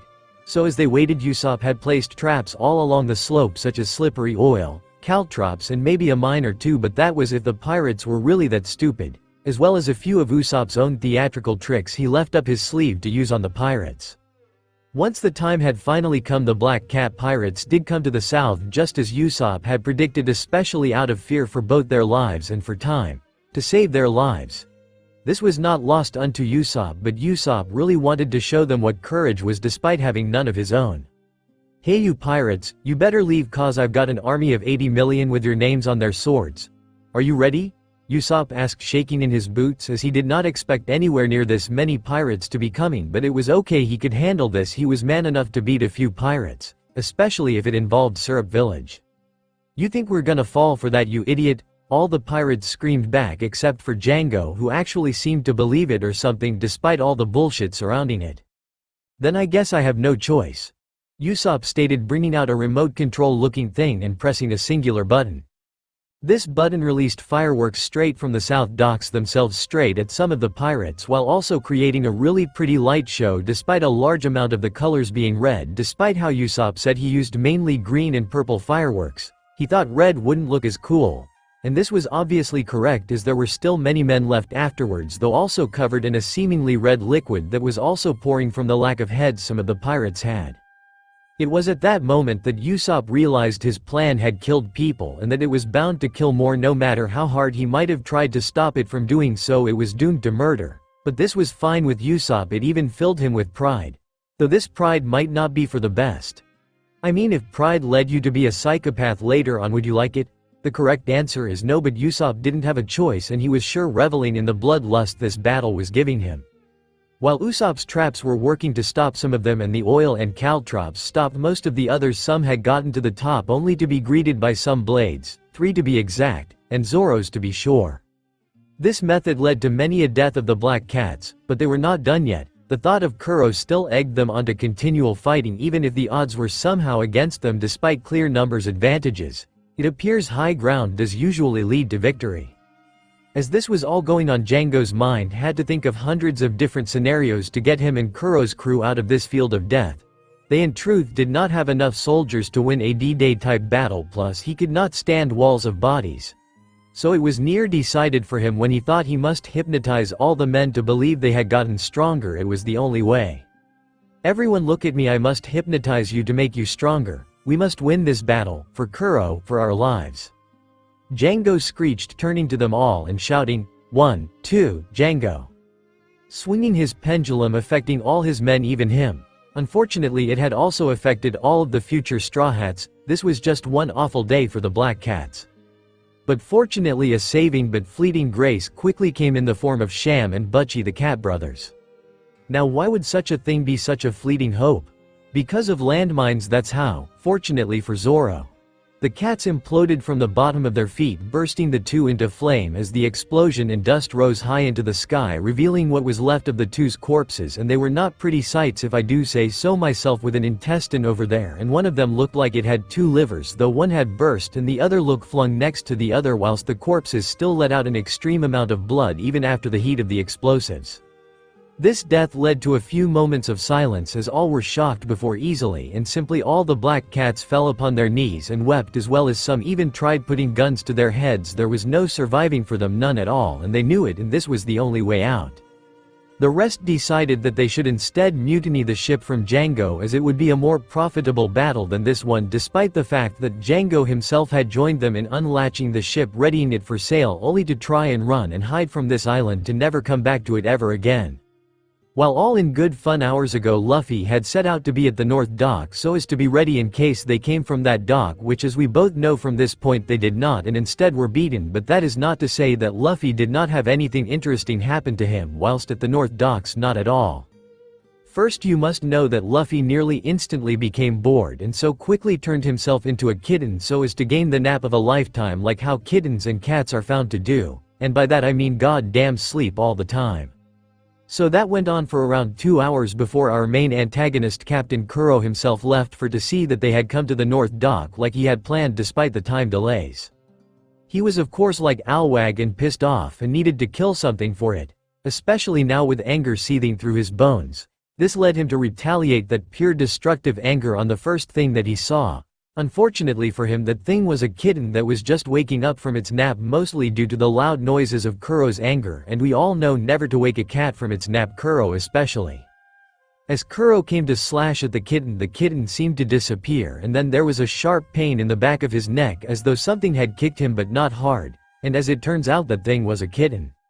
So as in another retaliating move he slashed again, only to have the kitten climb each of his blades from the backside so as not to injure its claws before spinning its body so as to deliver a kick using its tail. The tail spin was not connected by a kitten though, but instead by a full-grown monkey, which had all but confused Kuro even more. Kuro did not have time for this battle, so he planned for a final hit by charging toward the now monkey in a stabbing movement with his gloves, only to miss as he was aiming for the body of a 2-foot-tall monkey, not a near 6-foot-tall young man, with a fist lodged into his gut, causing a reaction within Kuro to spittle blood from his mouth and right onto the young adult he recognized as the boy who ruined his plan earlier with a singular word. Luffy pulled out his fist, now covered in saliva and blood, ready for the battle to continue, but he still had one thing to say. My punches are like bullets. with resounding confidence as he moved into a fighting form for the next part of the fight. Kuro could now tell that this boy was a devil fruit user and a seemingly rather dangerous one at that, as well as determining from current data he was a most likely a zone-type user of some sort. He knew he had to go all out now and defeat this kid before he ruined even more of his plans, so he stomped his feet and went as fast as he possibly could and slashed as much as possible. This ultimately led to nothing as Luffy had grabbed his face with one palm and drove it straight into the ground for maximum damage, stating this time, "My sandals allow me to go at speeds you couldn't even imagine. I could beat death in a race if I felt like it." This one statement scared Kuro to his very bones, realizing there was something out there even faster than he was and even faster than he was. Fast enough to race death even. This did not matter to Kuro, though he was so close to his goal he could taste it, and he was not letting a simple child stop him from 3 years of work, not now, not ever. Kuro planned to yet again put everything he had into this final hit. No matter if it nearly killed him, he could kill everyone else in this city with ease. He only needed to kill this one boy. Though Luffy was just stronger as he yet again caught Kuro, put this time throwing him with all his strength into the stone wall, thoroughly breaking every bone Kuro had to offer, severing his spinal cord but leaving his corpse there as if standing so it could rot in defiance, just like the master of its body was before death. Seems Kuro was not fast enough to race fast death. He could never truly even keep up. This all led to everyone meeting back at Kaya's mansion, thoroughly decked out and ready for war if needed, but especially not even required right now. The battle was over and the good guys, if you could call them that, had won. "Kaya, we did it, we beat the Black Cat pirates back," Usopp shouted, knowing she would take it as a lie. "What, I thought we were gonna have to war for the town." "No, is this one of your lies?" Kaya asked. "Nope, it was all of us. We battled the pirates and won, mostly because of him though, Kaya," Zoro answered. "Then where's your captain?" Kaya questioned. "Right here. Just had some pile of Kuro to take to the street," Luffy called. "I guess you didn't lie about all you did today earlier, Usopp." "Weird, one of your lies became a prediction." "Weird?" Kaya inquired. "So now that we've done something nice for you, will you help us out?" "All we want is a boat." "Oh yeah, and Usopp," Luffy told. "Sure, we've already got a boat, we just never get to use it. But I don't know about Usopp." Mary answered for Kaya, stepping out to join the conversation. "Yes, exactly what Mary said. Her name is the Going Mary, and I bet she's very glad to meet you. And so what do you think, Usopp? Do you want to join them?" Kaya asked. "Well, I'd love to stay and protect you, but at the same time I always wanted to become a great warrior of the sea like my dad," Usopp stated. "Then go where your heart takes you. If we need a good strong helper back, we'll call for all of you and you'll come running, right?" Kaya asked of them all. "Definitely, we all care about East Blue and we'd never give up on it, never in a lifetime," Luffy answered for them all. "Now come on, Usopp, I want to get to Log Town by at least next week, now let's move it." "Fine, Luffy, but I'm captain," Usopp shouted, only to lead to many hijinks later upon the open sea, but those are stories for a later time. For now, our journey is at a close. "I love the Going Mary. It's got everything we need," Luffy exclaimed. "It barely fits all my alcohol," Zoro answered. "Could use some tangerines," Nami added. "Well, I love it as well," Usopp tried to make them agree. "You only say that because Kaya gave it to us," Nami answered. "That doesn't matter because right now we need to make a Jolly Roger," Luffy shouted. "Well then I'll get on designing one then," Usopp started. "Actually, Usopp, I want you to make me a special hammer to use," Luffy told Usopp. "Well, why would you need me to do that?" Usopp asked. "Because I want some cool weapons like Zoro's swords, or your slingshot," Luffy answered. "Well, I've already got a hammer, well, more like a mallet, and lots of them, so you may take one if you want," Usopp answered. "Thanks, Usopp, now let's get back to the Jolly Roger," Luffy stated, taking a hammer, hiding it in his jacket, and then going off to find a large blank sheet for them to paint their flag on, though to little luck as he couldn't find anything matching that kind of description anywhere. "Help, we need help," a voice said from a rock not too far away, so Nami swerved the Going Mary straight over to those people. Once upon getting around the rock, they saw there were 2 people. Men to be exact, and one of them was crying for help. Most likely calling for the one laying on the deck, gurgling his own saliva. It was truly disgusting in its own way. But they could get over that. They needed to help this man get out of his predicament. "We're here to help. What do you need?" Nami asked. "My name's Johnny and this sick man here is Yosaku," We need someone to help heal him or he might die. Johnny screamed, obviously scared for his friend. Oh, all that's wrong is that your friend over there has scurvy. Feed him this. Nami told, throwing Johnny a lemon.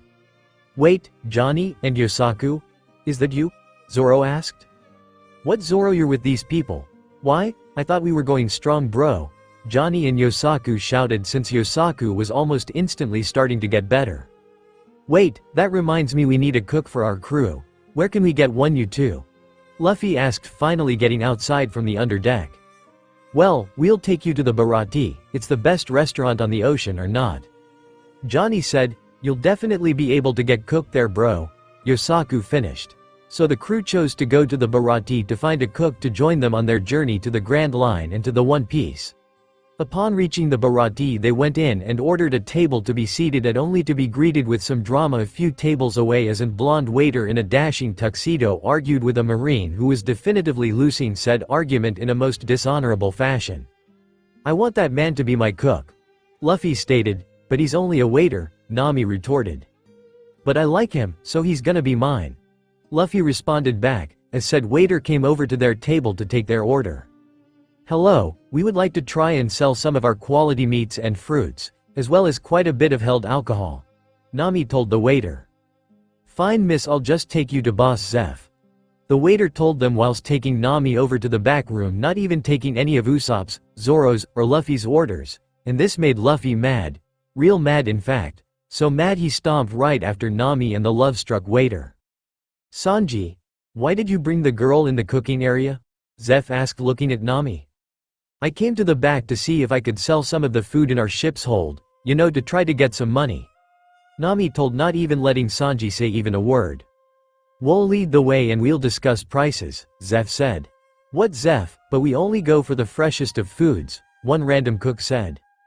Ah, but I love the smell of sea salt on each and every one of my dishes. I just like to see the food and hopefully reminisce on the good days, Zeph replied, following after Nami to go straight to going merry, only to be stopped by a singular man coming out of the door to the Barati. My name is Jin, and I need some food, pretty badly actually. Please give me some food, Jin pleaded. Well, do you have anything to pay for such food? One more buff cook asked Jin. I can pay you in gunpowder, Jin said, putting a gun to the cook's head.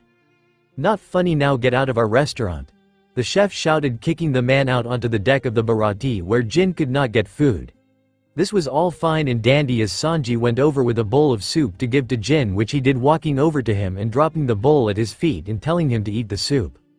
See, you should be my chef, Luffy stated weirdly, having gotten over the fact he didn't get any food from this and not noticing Nami taking all of his food out of the ship from behind his back for quite the nice price. What are you talking about? I refuse to join your crew, you weird. What, are you a pirate? Sanji thought. Well, I refuse your refusal, and I'm gonna be king of the pirates, thank you very much, Luffy shouted. You can't just refuse a refusal, Sanji stated. I just did, Luffy told him straight to his face. Wow, I was beaten in an argument against someone using no common sense at all. Really should lay off the wine at night, Sanji. He told himself to remember, but I'm still not joining you. Just you wait, I got someone who hates pirates to join my crew. It's only a matter of time, Luffy told him. Well, I'm not going down without a fight, Sanji shouted, just realizing he basically said he was gonna join them no matter how hard he fought back. I'll join you, but only if you can prove to me you could survive past Log Town. Alright? Sanji told him, throwing out his hand for Luffy to grasp, which he did, and they shook on it. It was an official deal between men. Jin by then had also just finished his soup and was in heaven, but was still on the mortal plane enough to get in contact with the Krieg and tell him that they were hitting the jackpot on food here. A few days of waiting later, Jin had waited outside the ship for the few days, waiting for Krieg being fed by Sanji as well as Zeph, because they did not want any person to starve during that time. Luffy was being fed by the grace of Nami's money from trading off the food they had gained earlier. It had finally happened. Don Krieg had arrived today, and it was time for Luffy to prove his worth to Sanji. Though he did not know it, Krieg walked through the front door coughing and wheezing as if he was going to die, which he might, not like anyone would care, but anyways he was here and he was ready, already believing the Barati was his, which it wasn't, but he thought he did, and so he started his glorious acting. Hail great rest ship, no ship ront, I come from far away, having my ship destroyed with no cause in the midst of a great storm, and I require food for me and my starving crew?" Don Krieg asked. "Hell no, you're Don Krieg, we wouldn't sell you food even if you had all the money in the world, you dirty pirate." The same chef said straight to the Don's face, and then kicking him for all the hate that was in his body for Don Krieg. Sanji at this point had already left for the kitchen, and Zeph was about to go with him, but he wanted to see what happened, especially what the boy Luffy would do. He was very interesting, and all the time he just sat there looking at the sea, even though he never said anything smart. Ever. "Please, save him like you saved me. He's a good man, trust me." Jin pleaded for Krieg's life, running over to him and stretching his body over him in a protective manner, closing his eyes waiting for the punches and kicks from the chefs, only to smell the great smell of soup to be laid at the Don's feet by Sanji himself. Despite knowing what Don Krieg would do, it was just morally wrong for him to let someone go through the ultimate punishment of starving like he once did. But that doesn't matter today, and now matter the most, especially because the Don finally got all of his strength back thanks to Sanji's soup and was ready to do as we all knew he would. "This is a nice ship now that I think about it. I'll make it the Flag Stee, sounds great, and we'll head straight back to the Grand Line to face it again, and I'll be the king of the pirates," Krieg said. "What did you say?" Luffy asked. "I said I'm taking the ship, boy, now get out of my way," Krieg told Luffy. "No, after that," Luffy egged. "I said I was gonna become the king of the pirates and this ship is gonna take me there," Krieg told him. "No, I will be the king of the pirates, none but me," Luffy said with a fire growing in his eyes. Krieg was already annoying him, and now he was angering him. It was not going to be a good day for Krieg. "Huh? You be the king of the pirates? There's no chance. Take a good strong look at my golden armor and you'll see exactly why I'm gonna be king of the pirates," Krieg told him, showing almost no respect for the title anymore and taking off his full black coat, showing his golden with white furred armor. It was impressive, but not excessively so, nothing like diamond armor, but still impressive for East Blue. "Hit me with your best shot, Krieg. Fire away," Luffy shouted, waiting for the asshole to do something, which he did by allowing all of the bullets within his armor to be let loose and straight in Luffy's direction at minigun-like speeds. But this was nothing for Luffy. All he had to do was finally go all out, and all the bullets seemed to be moving as fast as snails riding turtles.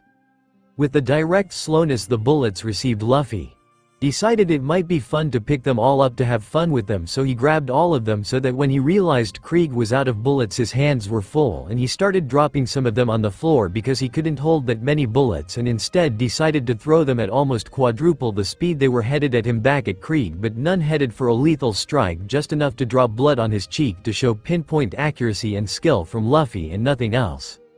"Holy shit, what are you, kid?" Krieg screeched. "But it's okay, you'll never get past my golden armor," before Luffy seemed to teleport straight to him and simply knocked on his armor, causing it to shatter into thousands of pieces. "Fight like a man. Even Blackbeard doesn't wear armor when he fights," Luffy told Krieg, effectively causing him to shit his pants and faint from fear of someone being that powerful enough to break golden armor with a singular tap. In fact, everyone was surprised and ready to shit themselves. Nami was ready to shit herself out of pure excitement at having pure proof Luffy could outright annihilate Arlong. And oh god, was she ready for his death now. She couldn't wait for Arlong to see the smug look on her face when she brought him there, and he acted like an idiot, but Steel beat him to a tiny pulp. It was fine as Luffy walked straight back to his seat and ordered some meat.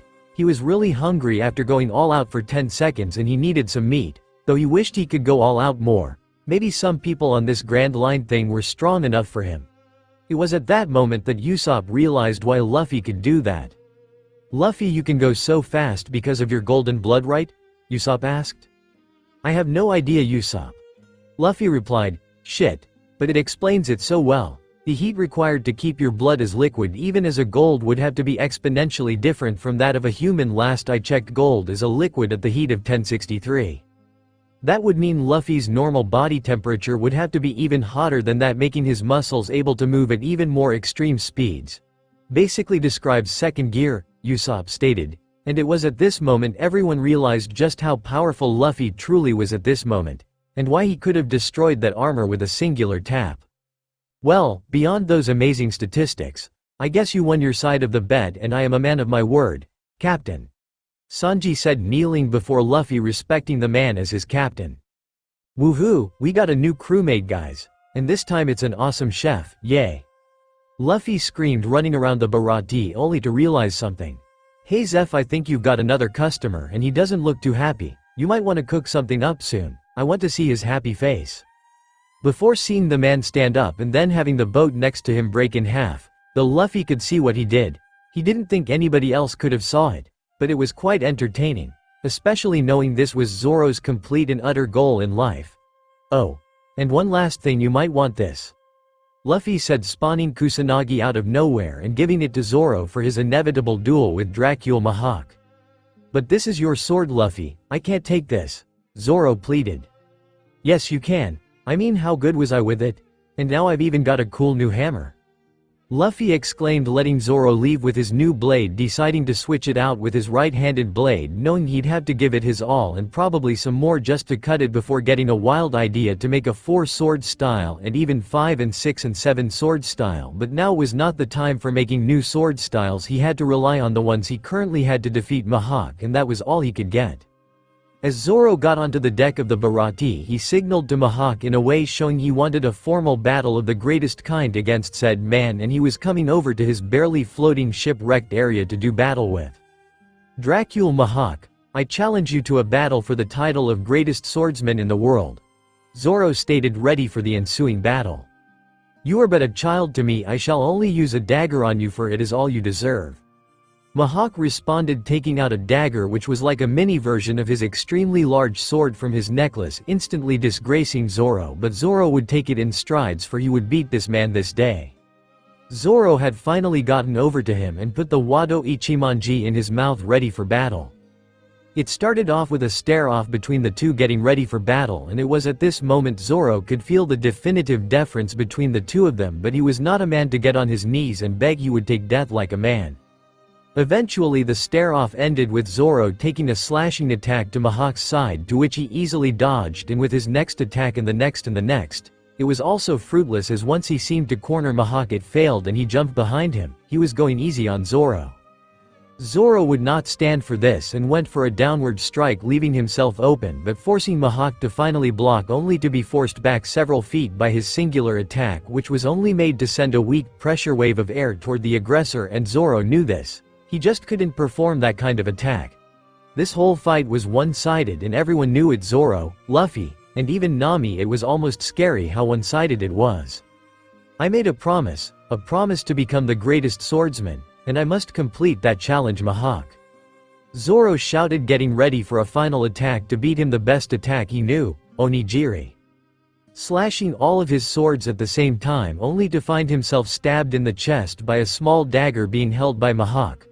Well shit, Zoro said, falling to the ground and then seeing his left-handed blade was destroyed in all of its entirety. It was at this point he knew he had lost and had to face defeat by turning around and telling Mihawk, whilst his blade was still held high, an attack to the back of a swordsman is a disgrace upon his life, opening up his arms ready for Mihawk's attack. I will remember you, swordsman, especially as you travel with that boy over there. You might eventually be able to fight me someday. But for now, take this scar in remembrance for this battle and learn from it. Mihawk taught, finally slashing down his blade across Zoro's chest, opening his chest open to the entire world to see his blood spilled out in extreme amounts within that seconds and many seconds after, before Mihawk sheathed his blade upon his back and was bored enough to leave them. How one would be able to beat him, and the Baratie did not look like much fun to cut into pieces, so he left. Zoro, Luffy, Nami, Usopp, Johnny, and Yosaku shouted, scared that he might die. Luffy, know this, after this battle I will never lose ever again. Zoro shouted so all could hear, and he was fraught with emotions, realizing all the hard work he'd had to put himself through, not just to learn new sword styles but to gain the strength to beat the legendary swordsman. He would have to train like never before, but then there was also the fact he was losing blood quickly. It was pretty great. Eventually the crew got to him and brought him back to do some basic healing on him with time, but also knowing he'd survived worse, and Nami was there for that. You know, you'll probably be a pretty cool crewmate, Zoro, Sanji said, not knowing he would discourage that sentence soon after and for the rest of his life. Now that we've got all that covered, I'd like to discuss our next destination with Luffy, Nami said. Sure Nami, where do you want to go? Luffy asked. Well, see, there is this place. It's an island chain and I think it might be good to go see if it would like someone like yours help, Nami asked. Nami, you know we aren't heroes, we're pirates, Luffy told her. But it's got money and pirates love money, don't you know? They definitely pay us handsomely, Nami explained. Nah, we don't need money once we get the One Piece, Luffy stated.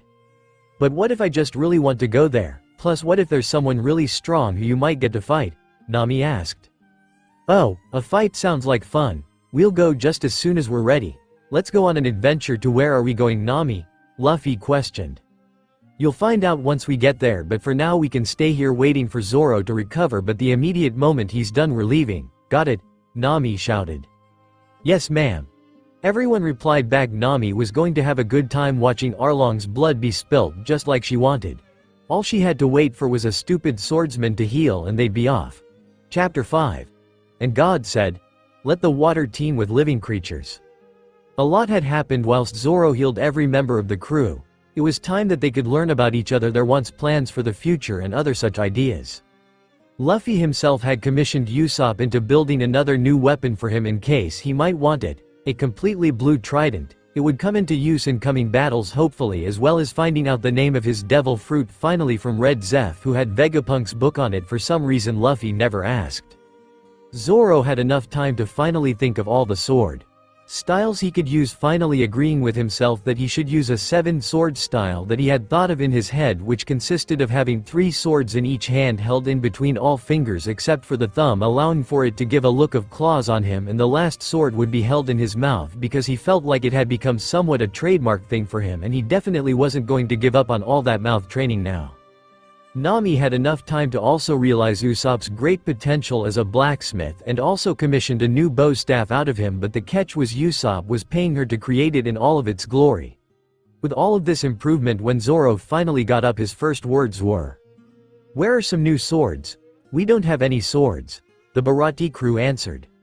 "That's a damn shame." Zoro answered, "Take me to my crew. I believe it's about time we set sail for this place Nami mentioned," Zoro said. After this comment, Zoro left his room in the Baratie and decided to go to the dining room where all of the rest of his crewmates were waiting for him so that they could get on the road to this island Nami talked about that not even Zoro could guess as to where. As Zoro entered the room, he was greeted with a caucus greeting from all of his crewmates. "Zoro, you've healed, now we can get moving," they all screamed. "Zoro, you've got to see our Jolly Roger, it's quite the beauty," Usopp told him. "And look at our weapons," a few of them said as well. "Can we get moving? I'd like to have another fight soon, and preferably not a losing one," Zoro told them all, for he truly wanted to get moving just like Nami did, hoping for a new and exciting fight soon, even if with only 2 swords. "Well then everybody get on the going merry, we're going to Gosa village," Nami shouted, and only a few of them knew where or what she was talking about, but the few that did knew of Arlong being there and not to mess with him, but then again Luffy was here so they'd probably be alright. Yeah, they'd do fine, they all thought. "I want Usopp to beat the big bad guy of this place," Luffy exclaimed. "How you know there'd be a bad guy?" Nami asked. "There's always a bad guy, Nami, even here at the Baratie," Luffy explained, whilst Usopp knew it was probably Arlong was having a mini heart attack and everyone else kinda was too, thinking, oh shit, Luffy doesn't want to beat him, how are we gonna win?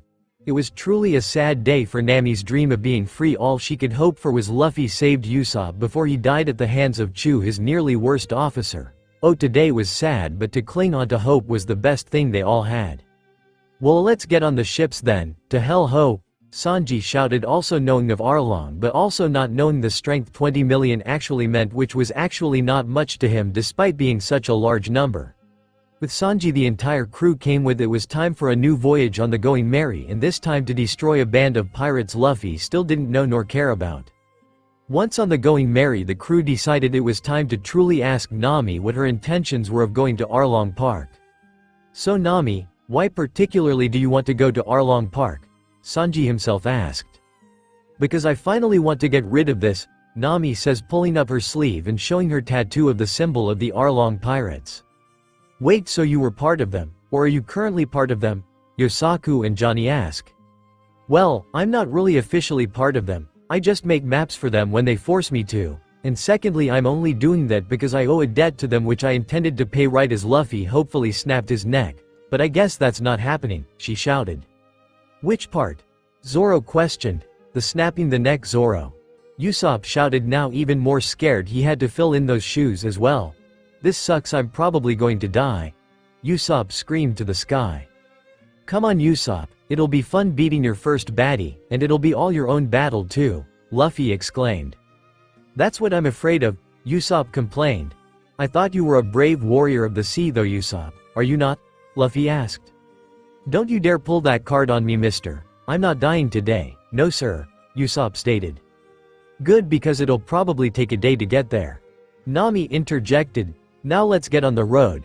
Loosen the main sails and pull the anchor up.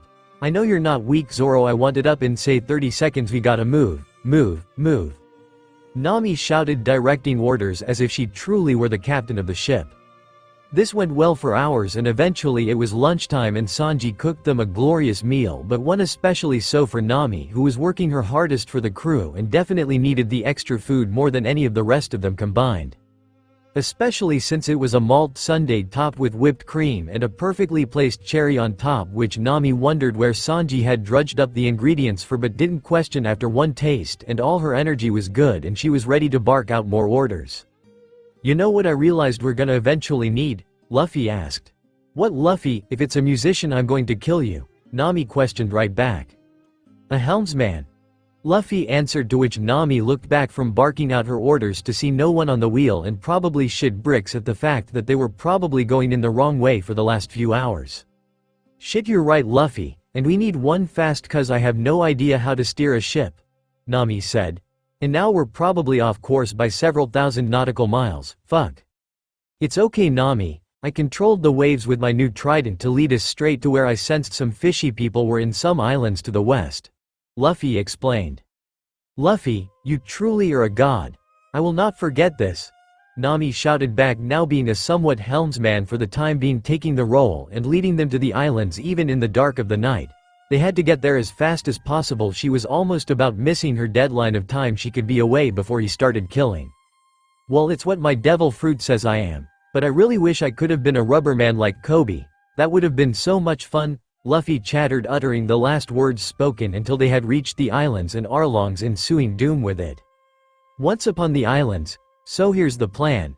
I'm gonna go to Arlong Park and register that I have returned to the people there, but he probably won't be there because it's about the day he goes to all the villages on all these islands and collects the tribute.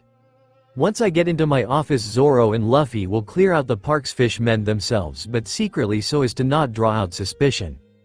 While this is going on, Usopp will go to Kokoyashi village to see how it's doing and will wait for me to meet him there for further instruction on when and where to engage Arlong, and I'll be able to reach him because of the secret murder of his entire park.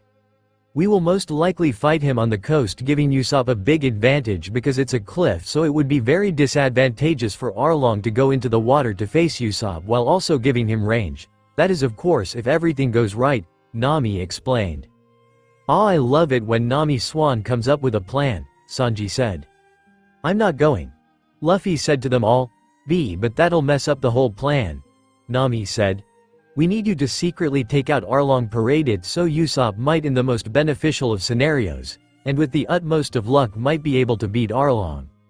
Just use Sanji, and I want him to beat Arlong at his best. I want Usopp to feel the thrill of battle and maybe even get to the level of me and Zoro. Wouldn't that be awesome? Luffy explained. But he's only a cook, Nami stated. I dare say I trained how to kick like the best with Red Leg Zeph. I can at least take out 60% compared to the swords guy, Sanji said. Oh yeah, want to make it a competition, curly eyebrows? Zoro asked. Oh yeah, I do, Moss head, Sanji replied. I guess that kinda fixes the plan for now, but what if we really need your help, Luffy? Nami asked. I will always know, Luffy explained, standing still on the boat but also showing them the way off so they could go and possibly defeat the Arlong pirates in glorious battle without him. Okay, so new plan. I will still go to Arlong Park and decoy the main force. Zoro and Sanji, you will be watching from afar until I am safe.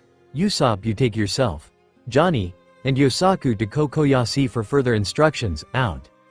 Nami said, telling them a shortened revised plan. Nami left the group at the docks knowing they would wait until she had exited out of sight for all but Sanji and Zoro, who would follow shortly behind as she walked toward Arlong Park to be greeted by Arlong. Along the path she found a young boy who screamed and shouted about how he would trek up to Arlong Park and defeat Arlong himself, to which Nami beat the hell out of the kid and told him not to come again because he could never beat Arlong, especially the way he currently was. So she continued her short walk all the way to Arlong Park and eventually reached the singular and very tall building at the center which held Arlong's throne, which at the moment was empty, probably for the exact reason she thought. "Hey guys, Nami's back," one fishman shouted to the others, making them all turn to her direction and look at her. "Just tell Arlong I'm here, otherwise I'll be in my room making maps," Nami told them as a blatant lie, which was good enough for them. I mean, she had done this before. Now it was time for her to go to her room and watch the massacre going on down below with Zoro and Sanji, and hope Usopp didn't fuck everything up like always. Oh yeah, Arlong's out dealing with some humans that he heard were holding up some weapons for unknown reasons. He's probably gonna snuff them out good. Who is it? Oh yeah, Genzo. The fishmen spoke amongst themselves. Fuck, was all Nami could think as she realized Arlong was on his way to murder her kind of grandfather, and she realized that if Usopp went fast enough he could stop this. But then again, this was Usopp they were talking about here. Thank God Zoro and Sanji had finally arrived with that sneak attack so that Nami could finally take her thoughts away from Arlong and him stealing away her grandfather, the complete and utter. But for now there was a show to behold, watching Zoro and Sanji annihilate some of her least favorite fishmen, which were all of them. Back at the dock, Usopp had finally seen the last bit of the three leave over the hill, and so it was time for his squad of Johnny, Yosaku, and himself. This squad decided to go to Gosa village first to see how to get to Kokoyashi village because Nami just forgot to tell them. Once the squad left for the village by going past the hill, they saw the other squad go toward Arlong Park, but really only Nami, as the others were hiding, seemingly in a competition for who could hide the best. But that didn't matter because they were on their way to Gosa, a little bit out of the way by comparison. Upon reaching the village, they had found out that Gosa had basically been flipped over, and by that I mean all the houses had been flipped upside down, which makes literally no sense, especially for a scientific man such as Usopp, which just made it 10 times scarier. This must be the work of Arlong's men. They say that fish men are 10 times stronger than normal men, Johnny stated, and scared Usopp to no end. He definitely did not need to hear that now or ever. "Wait, Johnny, Yosaku, where did you go?" Usopp asked, looking around and not seeing where either of his squad mates went, probably because they're complete bastards. "What's this? I don't recognize you," a voice from behind Usopp said. A fishman? Usopp feared, slowly turning around only to see exactly what he had feared to see. Upon seeing them he ran the fuck away at speeds not even he knew he could run, and eventually was sure he had gotten away from them, but he knew they would fan out and search for him, eventually would find him, so it would be best to fight, as he said in a low voice. "Alright, it's all or nothing," pulling out his slingshot before a sharp pain hit him in the back as all went black. "Where am I?" Usopp asked, looking around the small apartment-sized room he seemed to be in. "And who are you?" Getting more and more confused, looking at the girl sitting at the table watching him. Which wasn't awkward at all. Trust Usopp couldn't get a girl no matter how hard he tried. He couldn't even get the sickly girl stuck in a bed that only saw him every day. "Well, this is Kokoyashi village. I am Nijiko, and you're an idiot," Nijiko said. "Hey," Usopp responded, getting out of bed and with full clothes on. Just shows how much action he could get even when kidnapped. "No one fights the fishmen, that's murder," Nijiko said. "I wish I could live that life." Usopp saddened. "What do you mean by that?" Nijiko asked. "Well, my captain Luffy wanted me to take out Arlong by myself. I don't know why, nor do I think I ever will. Luffy's just that kind of person, and it's all thanks to Nami for bringing us here to take out the Arlong pirates," Usopp told Nijiko. "Nami? I'm her sister. She used to live here with me and our adopted mother Belmir, farming tangerines for our farm until Arlong came and killed Belmir because she was a marine, and then took Nami because she was good at making maps. That eventually made everyone, in all the village, to think of her as a horrible witch. Honestly, just so you know, you're screwed with that beating Arlong thing. Try your best, will you?" Nijiko told her story, explaining everything to Usopp and only making him much sadder at having to face his own horrible fate, which he knew was coming. "Are you the one hiding weapons?" Arlong asked, surrounded by a small band of what Usopp guessed were his best men, which Usopp saw through the convenience of Nijiko's house's window. "Yes, that's right," the man answered. "Won't you even allow your subjects to have a weapon collection?" he continued on. Of course I won't. Weapons only inspire malice and violence. Arlong explained. And now I will kill this man to show you that no human ever has a choice to rebel against us because of your innate inferiority. How can you be so unreasonable, Arlong? We've paid our tributes, every single month, for the past 8 years. Why would we start rebelling against you now?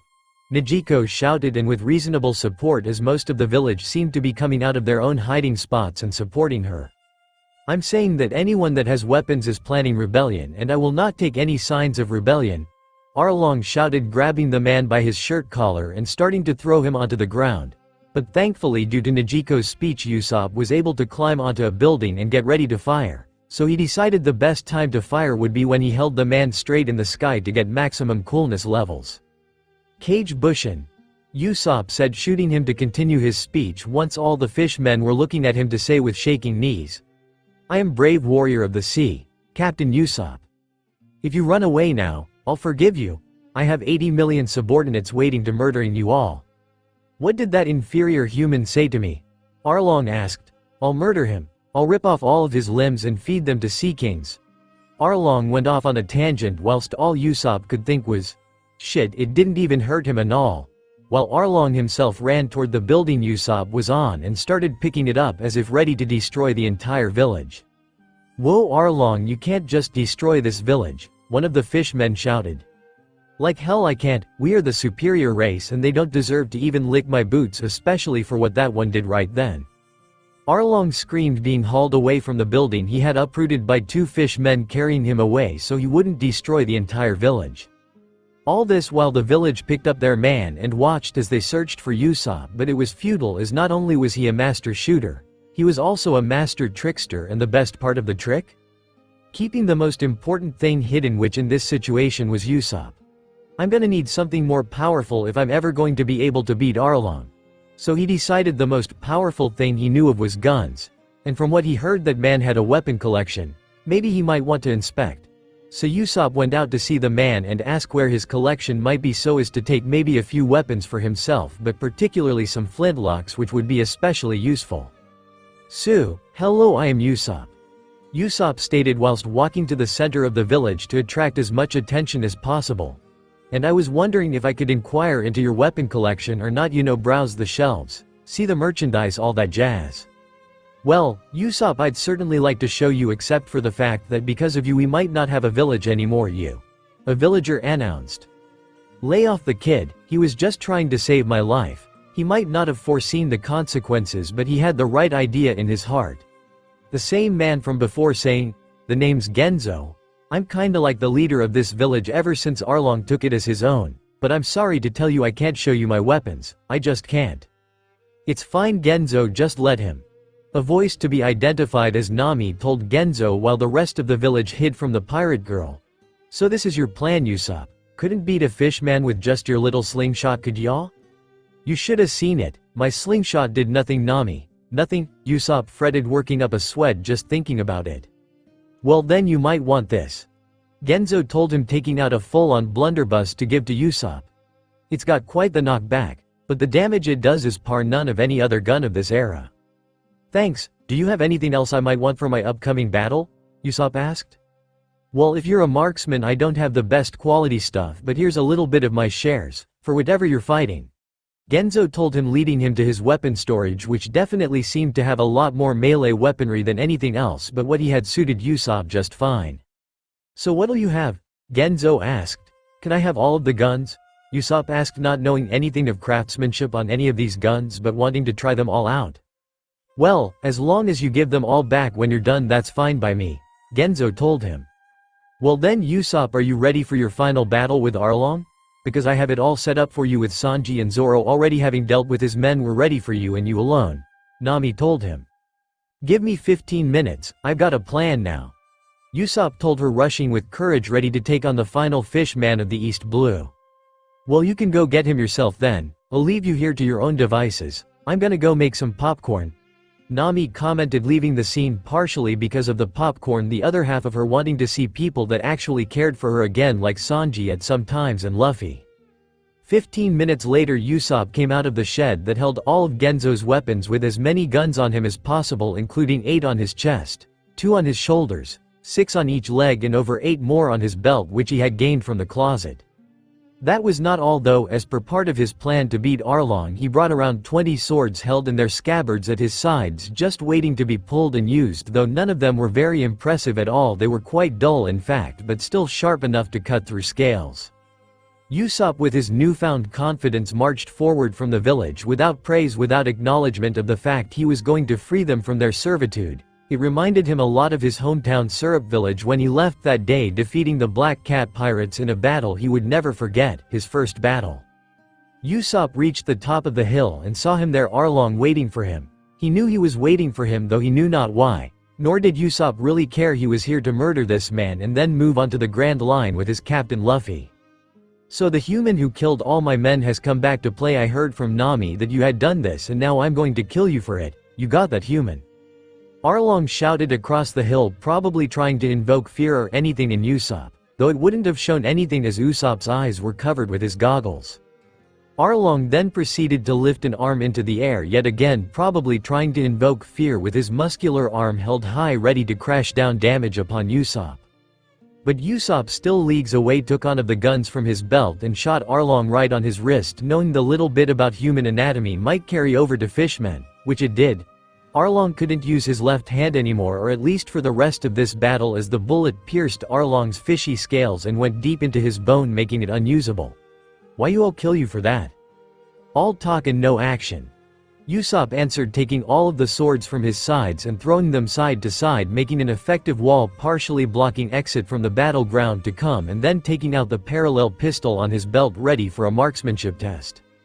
I'll show you no action, Arlong shouted, finally taking action and rushing toward Usopp as fast as he could, with his right arm out ready to do a clothesline on Usopp, only for it to fail miserable because Usopp ran toward him and just dropped right a second before it would have hit him and spun around in a circle, spinning and then shooting his second gun right into his right calf, knowing it would slow him down for later, and yet again it worked, puncturing right through the left calf and causing intense screeching pains from Arlong, never thinking someone could do something like this to him. You little bitch. You shall be fed to the lowest depths of the ocean where the pressure will crush you. What's wrong? Can't take the pain? Usopp mocked, taking another flintlock from his belt and shooting right at his right knee, causing the same screams.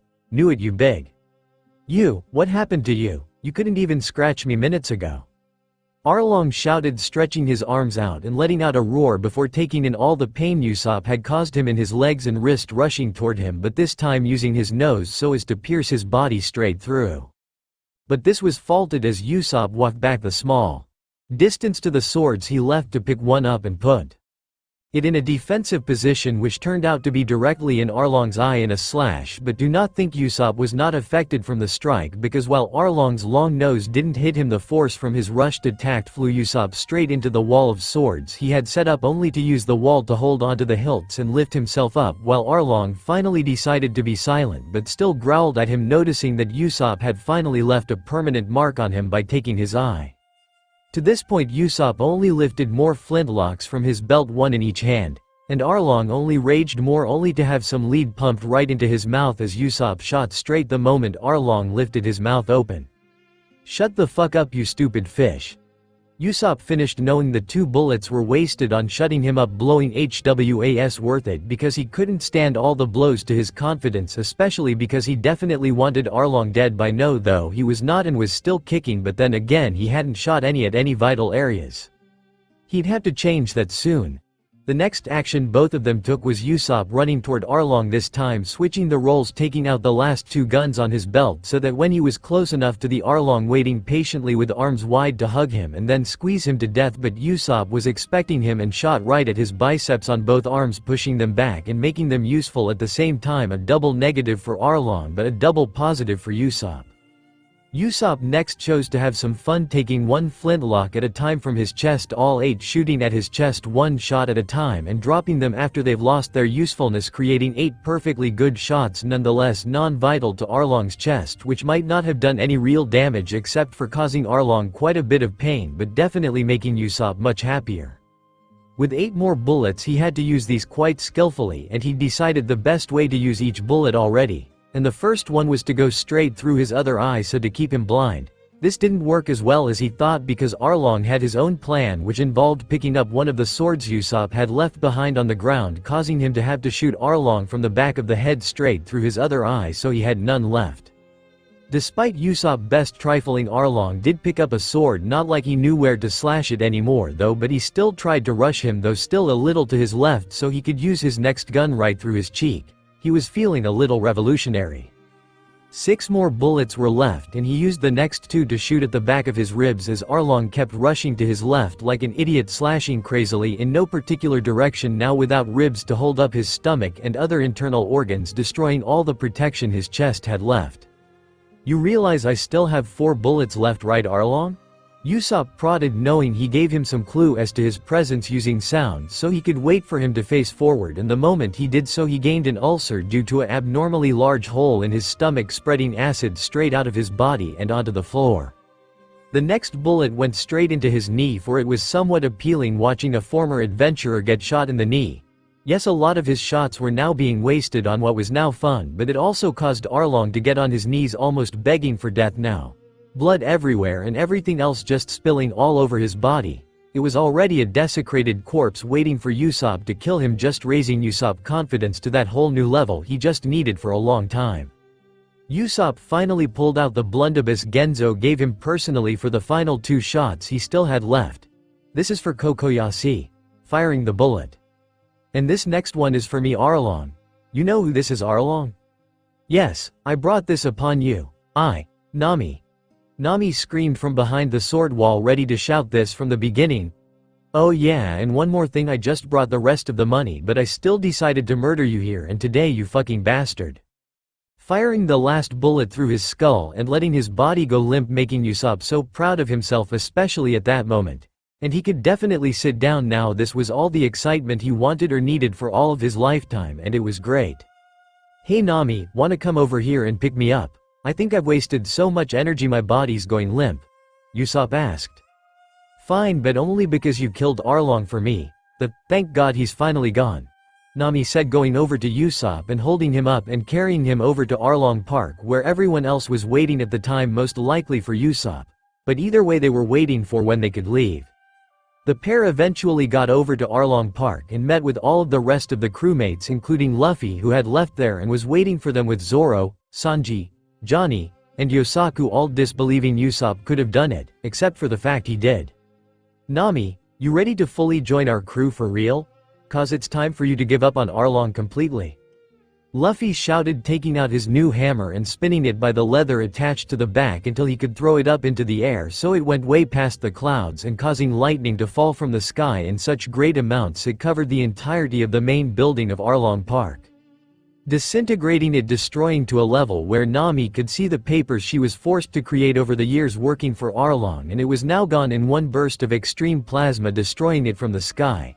It was utterly beautiful in a way, and the final hold on her before the tears started leaving her, remembering all the years, and it was only going to get better with these characters as their adventures went on. It was made even better as the Marines could see from afar the destruction left by this one kid wearing this one straw hat, destroying everything it touched. The Marine captain had to get good pics of this and spread it that this kid needs a very large bounty for obliterating a building to that level where nothing was left, not even dust.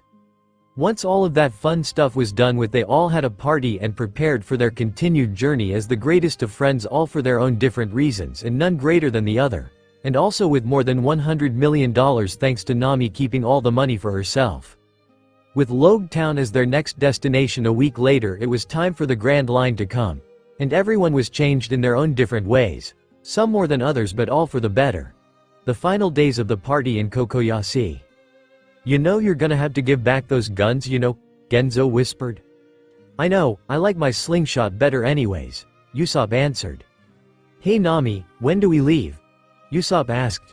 "When you decide you would rather use guns than a slingshot," Nami stated. "But I love my slingshot," Usopp shouted. "Well, you're much better with a gun than you'll ever be with a slingshot," Nami told. "She's got a point, kid. We'd never be able to beat Arlong, but you did it the instant you were given a few guns. You're just plain better, and you look better with them too," Genzo pointed out. "Just give up, Usopp. Even Luffy would agree you're better with a gun," Nami stated. But, Usopp started. Yep, I agree. Luffy agreed. Now let's go Nami. That grave really bummed me out and Zoro's all out of sake. You even already got your new tattoo and our flag is finally done. We should go, Luffy shouted. Fine, fine, once they get the tangerines on the ship, okay. Nami answered looking at their new flag. A skull wearing a straw hat like that of Luffy's own with crossbones behind it. Nami herself thought that one day they might change it to reflect the new nature of the crew when they get there, but that was a day far off from today. Nami, where's all the sake? Zoro asked. You drank it all already? Nami answered. I am surrounded by complete dolts. One who walks with wise men will be a wise man. One who walks with evil is inevitably evil, Usopp stated. You calling me an idiot, Usopp? Nami asked. Well, would you look at that? A huge pile of money, Usopp said.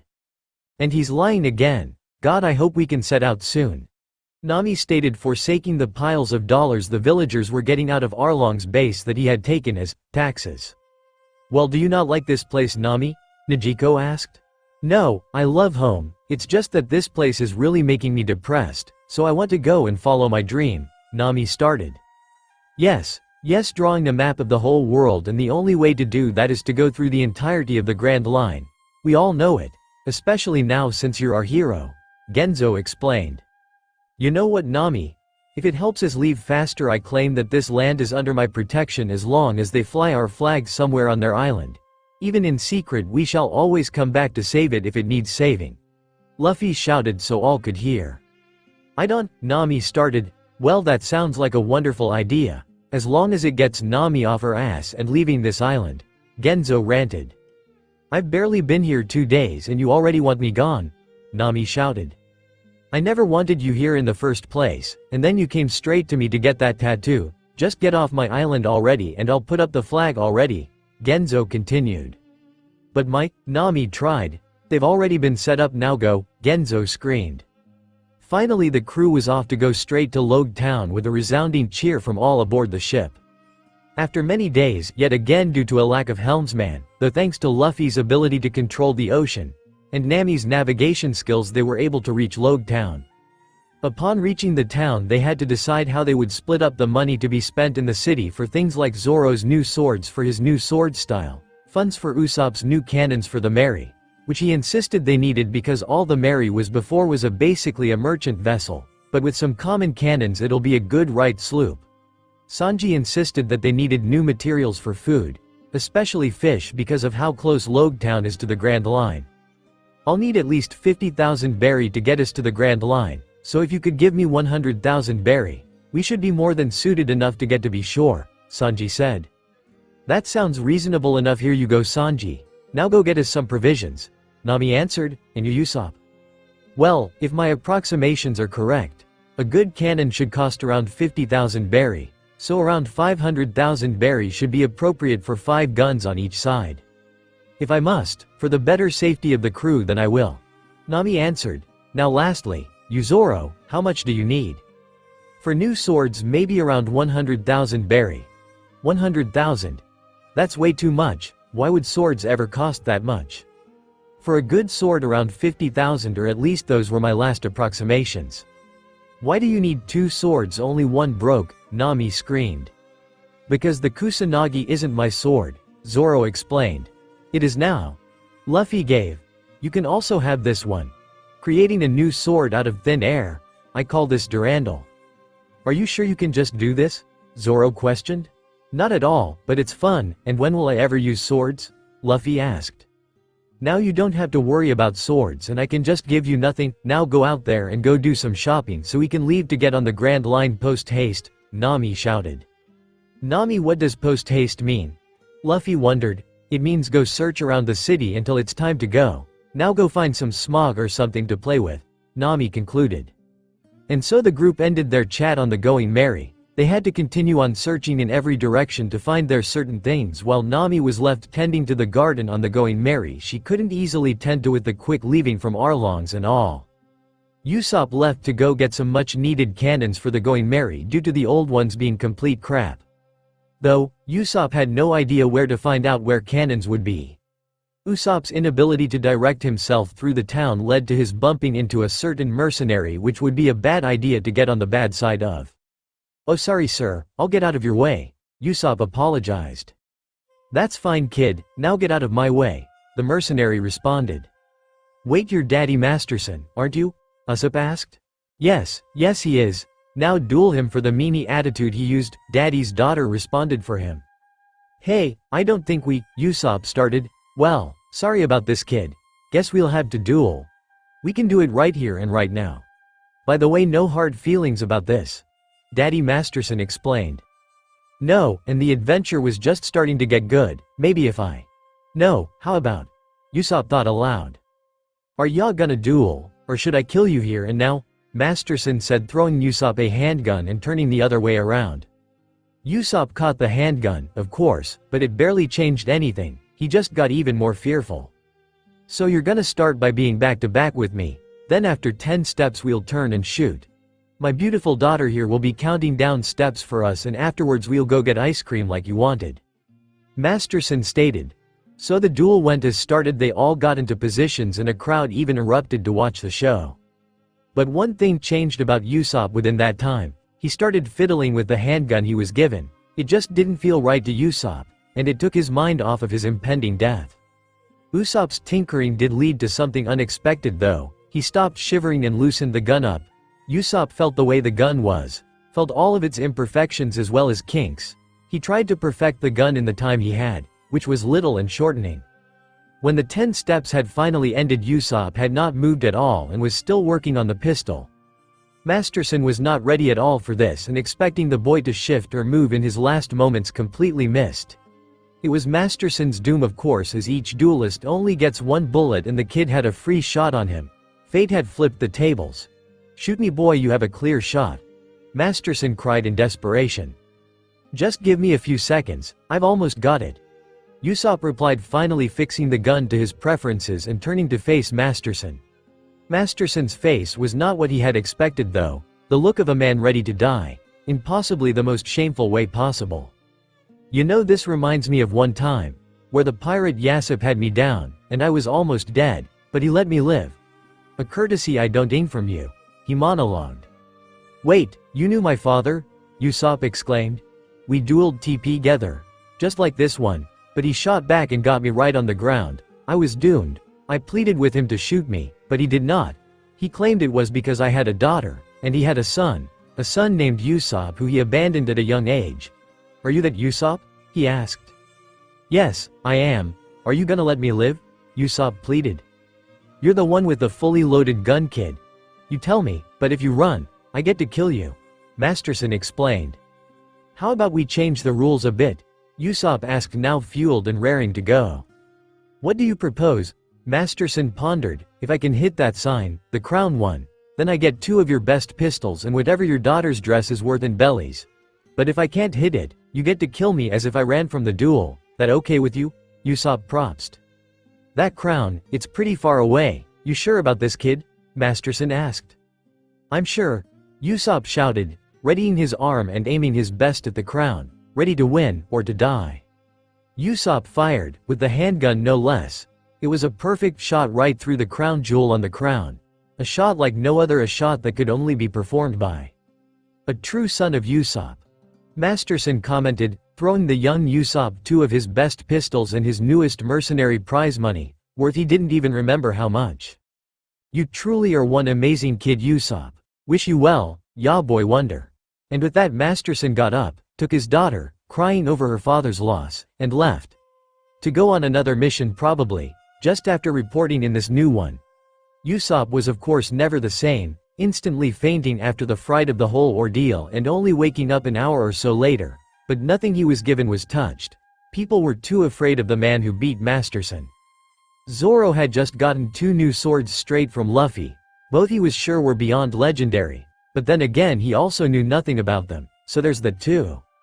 So doing the intelligent thing, Zoro decided to visit a bar to 1. Get drunk as all hell. It's not just bad luck all the time that gives him such bad sense of direction, and 2.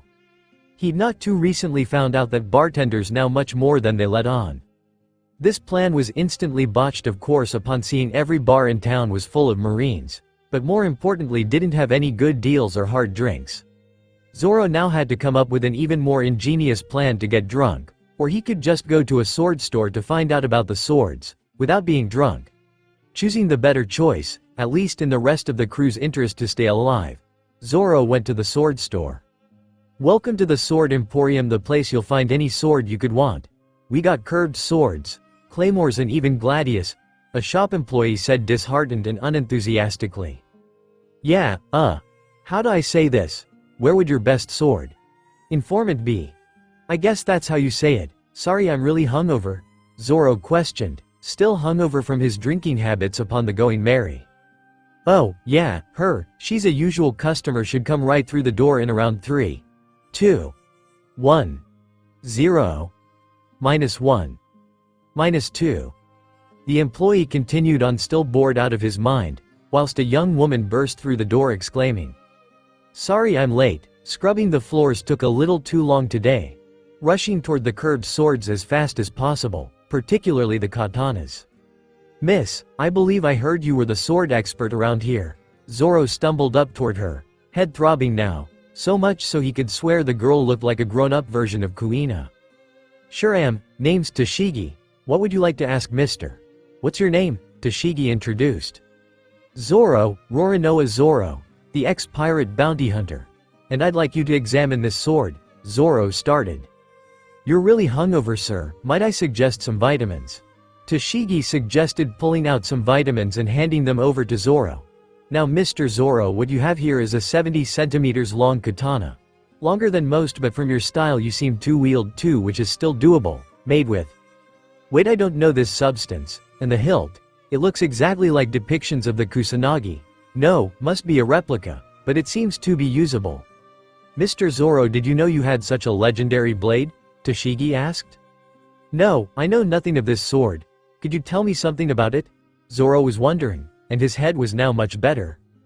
"The Kusanagi is a sword that was retrieved from the body of Orochi the demon after the former god, now traveling samurai Susanoo slayed him. He then gave the sword to his sister Amaterasu in an act to make up for what he had done, but stayed mortal afterwards. The sword is a symbol of greatness and has to do with the gods," Toshigi embellished. "And this one?" Zoro asked, pulling out Durandal, an 80 centimeters long blade, but straight, gold-encrusted hilt, and "This is exactly like the sword Durandal, the sharpest blade in existence, known for holding off over 1,000 men alone in one battle, and being able to cut large boulders completely through in one slice. It's so sharp, but this must be a replica also. You sir really love your famous swords," Toshigi expressed. "Didn't need the lesson, but that's all I needed to know. I'll be going now," Zoro said. "Maybe see you around, I guess. I'll keep looking at my swords," Toshigi half-heartedly put out as Zoro left the shop. She wanted to give out more knowledge, but she couldn't.